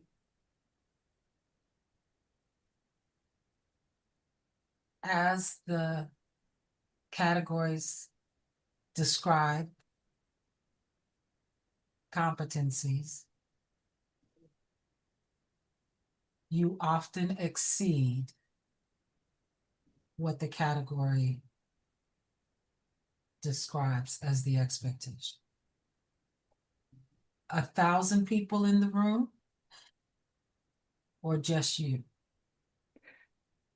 Maybe more like what you showed us earlier, the rubric for ACPE. Like for me, that would be a helpful way to say, I check this, but I check, like when you just say pick from these 4 categories, I'm like, I don't 1B, like sounds fine to me. So Yeah. it probably isn't specific enough for me to want to like really dig into it. I'll just move through it. But that would So be you something. picked one where you said I exceed expectation No, here. I had like 3 in there. I gave myself a few. Okay, that's very helpful. Thank you very much. I appreciate that. That's so rich. And yeah, that's very helpful. Maybe it's helpful at like for 2A to pull that AC or AP chaplain's paper you showed us earlier that actually was a super clear paper on where we measure up. I don't know if that's something that we could use when we're defining ourselves in accordance with this, but if I had that rubric before, that would definitely give some clarity around the specificness of a meets expectations versus an exceeds expectations. Otherwise, it's just kind of a feeling.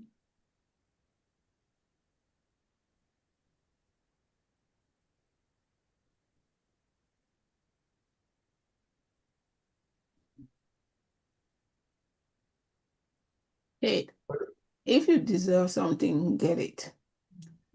Then for real, yeah, because I think you know that you've done your job damn good, right? You know that. And if you know that, then give yourself what you know you deserve.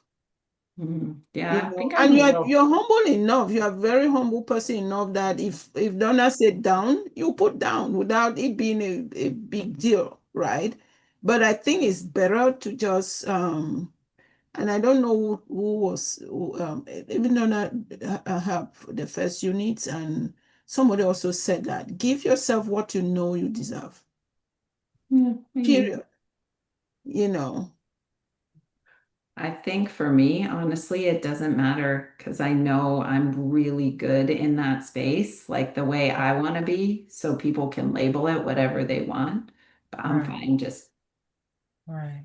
being myself. So for me, that's it. Just, I'm not saying I'm not good at it. I am good at it. I don't really think about it that way. I just have to think about it because that's how the final eval is structured, but it's not necessarily something that like cuts me or builds me because I know when I go to these spaces and have these encounters that I am good at my job and getting better every day.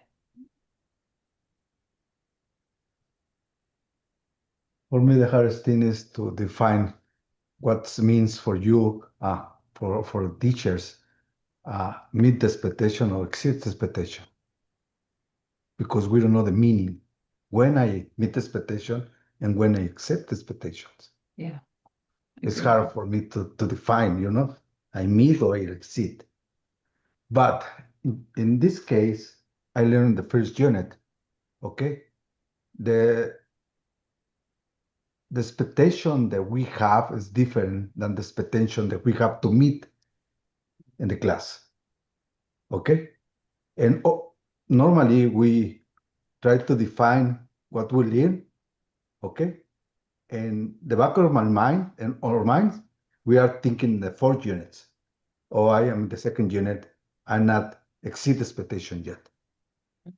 But this is not how these things rules, you know, because we have 4 years to exceed the expectations. But for the second unit, you exceed expectations. Just for that unit.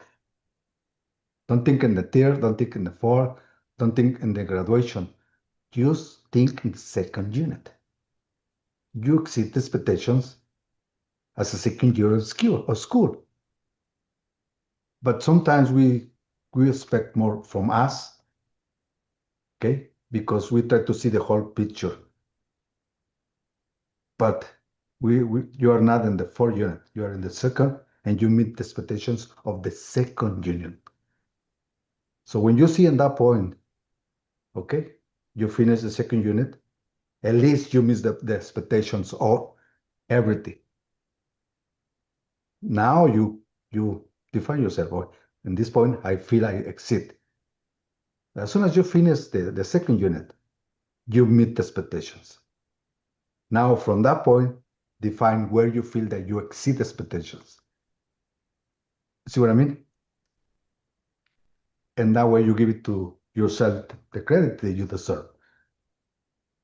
But I see a couple of points where you put lower than the meet expectations. No, it's not that. At least you meet the expectations, at least, because you finished the second unit. Mm. Am I saying right, Donna? Well, what the conversation is helping me appreciate that your comment highlights for me is that transition from 1A to 1B, 1B to 2A, 2A to 2B. And so if you look at the outcomes and indicators as a 1A, hey, am I doing this as described in 1A, which is often, can you just define it? Right? Because remember, Joseph goes over all of these in the orientation. And then that 1B is, well, can you takes it to another level? Can you define it and apply it? Then can you define it and apply it and make adjustments on it? Can you define it, apply it, and evaluate it? And so if you hold that framing, as Alfredo was talking about, as you move across the levels, then there are absolutely places where you are only able to define it and describe it. That's about it. But there are a lot of places where you're able to define it, describe it, and make adjustments in the moment as you've modeled in your verbatims and other settings. So it strikes me that it may be helpful to add that awareness to that process.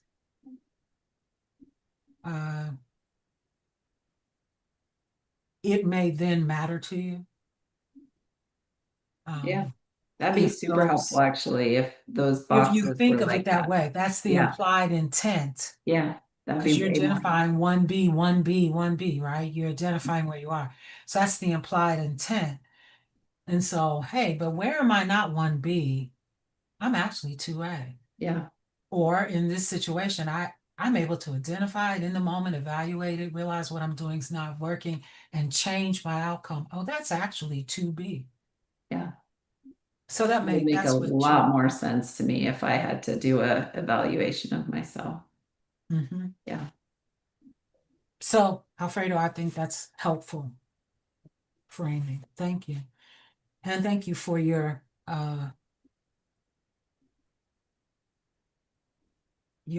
entertaining that conversation and taking it seriously. Thank you.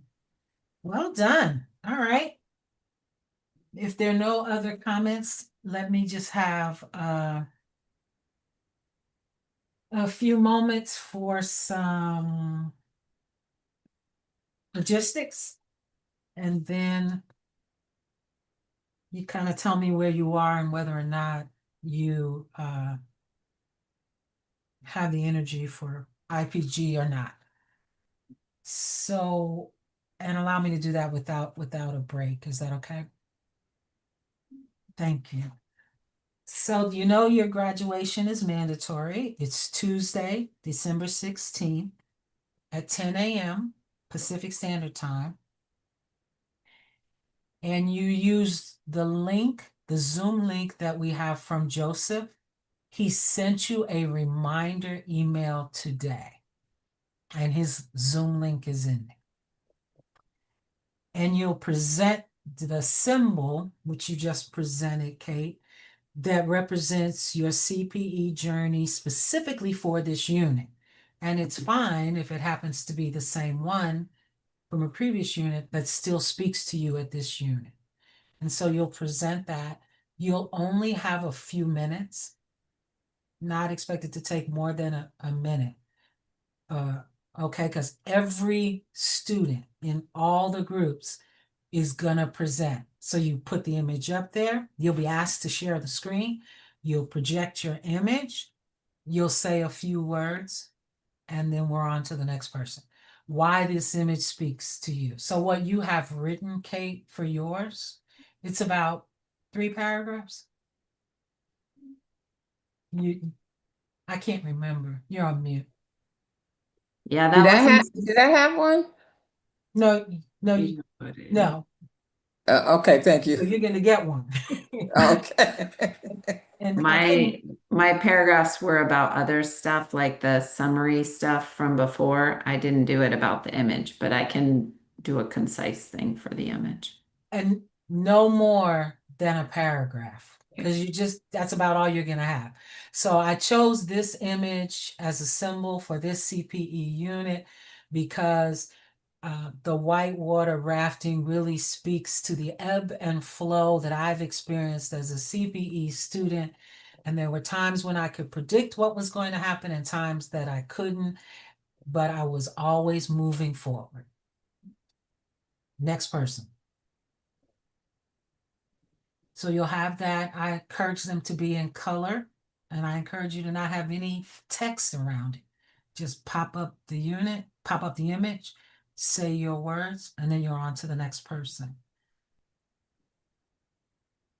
And then you'll have an exit interview where you'll meet with the members of the board and members of their advisory committee.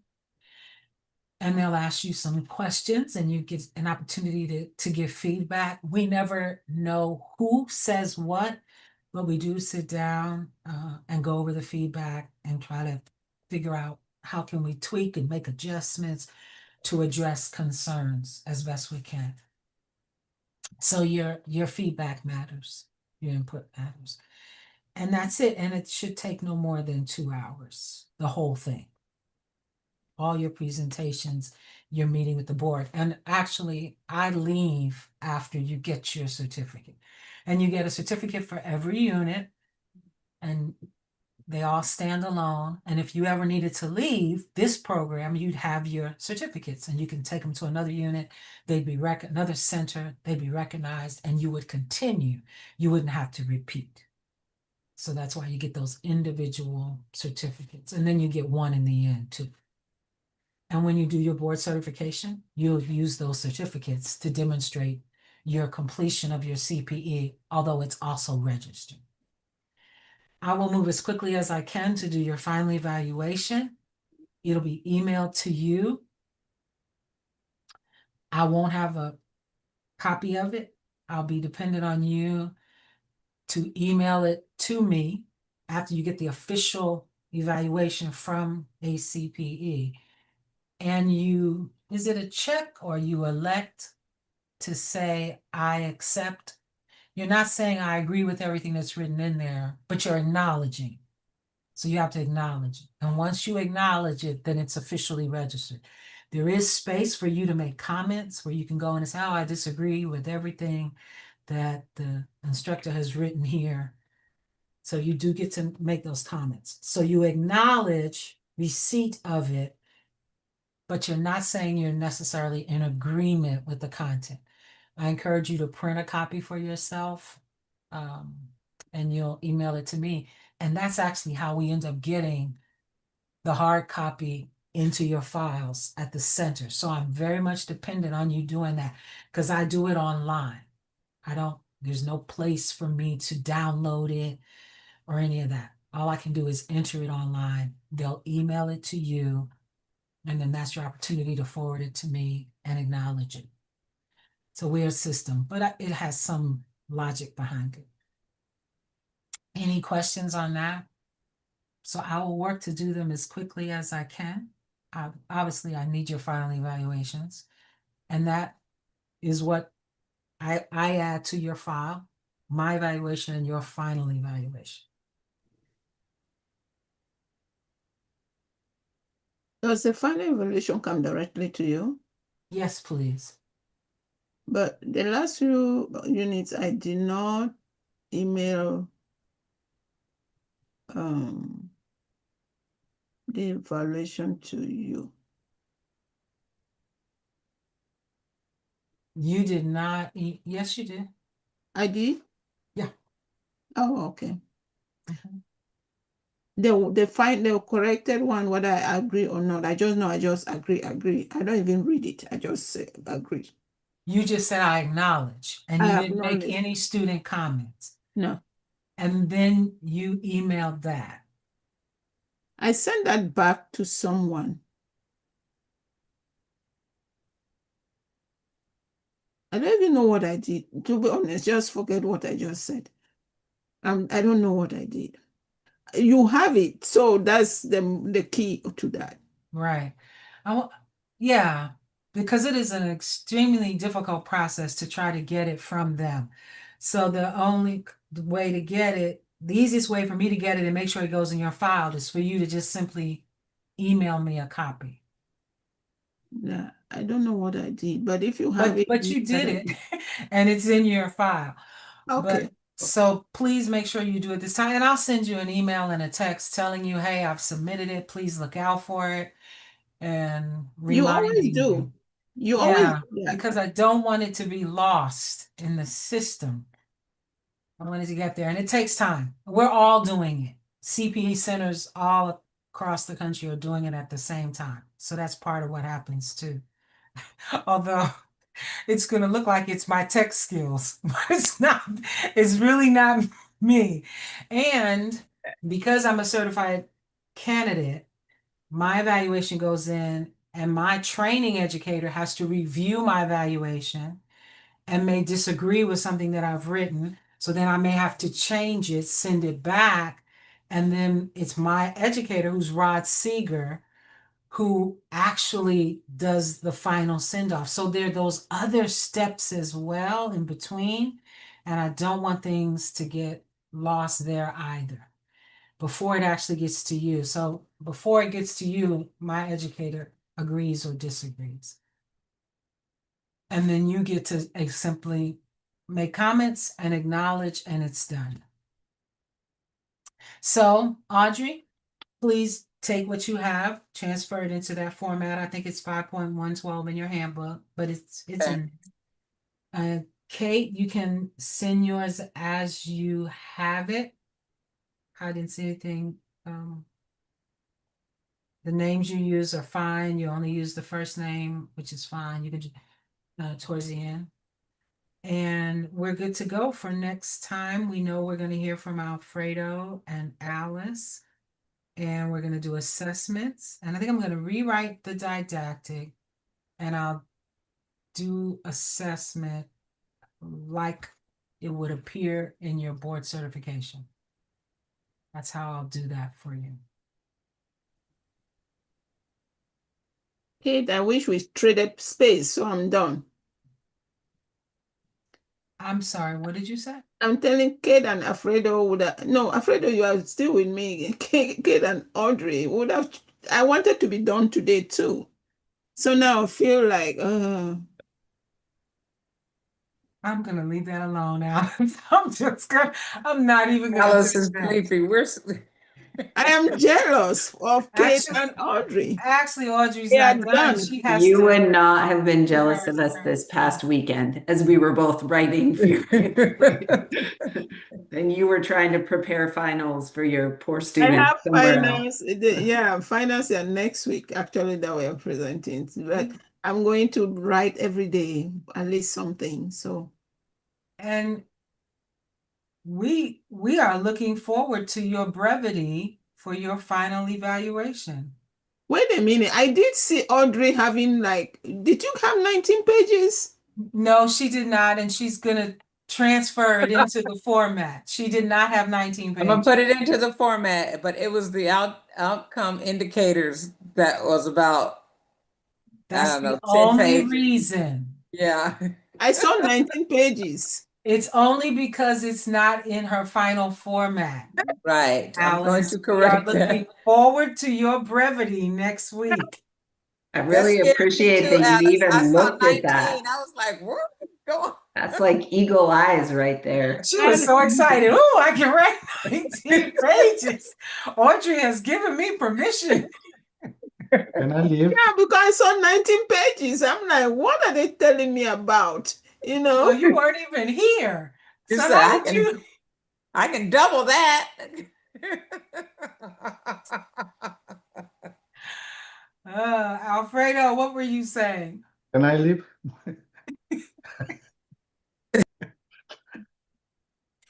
I hope I passed, but I hope this video is not what my instructor focuses on.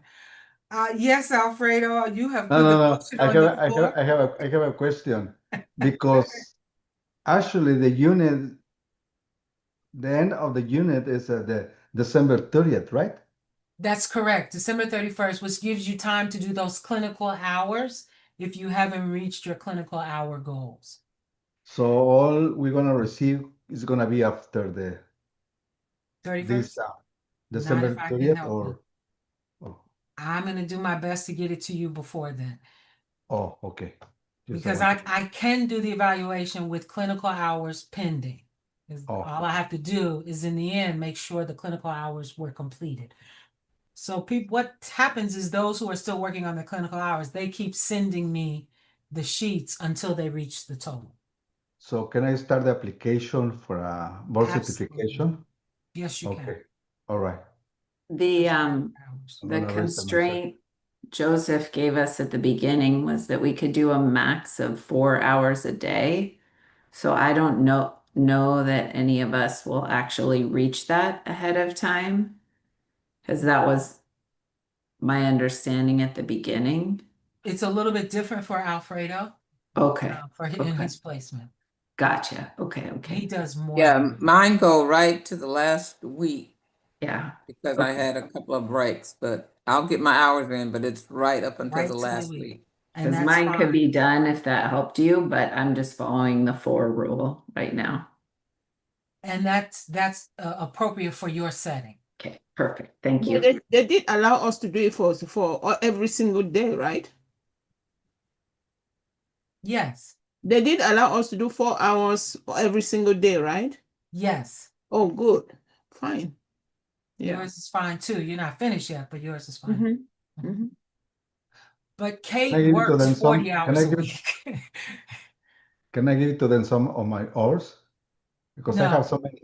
no, you cannot. You cannot give them some of your hours. But they appreciate that, but no. Good. Okay, so all hearts and minds are telling me you have no IPG space. You look exhausted and ready to go. I will see you next week. Thank All you. right. Thank you. Good night. Well done, everyone. Thank you. You're welcome. If you have any questions, let me know.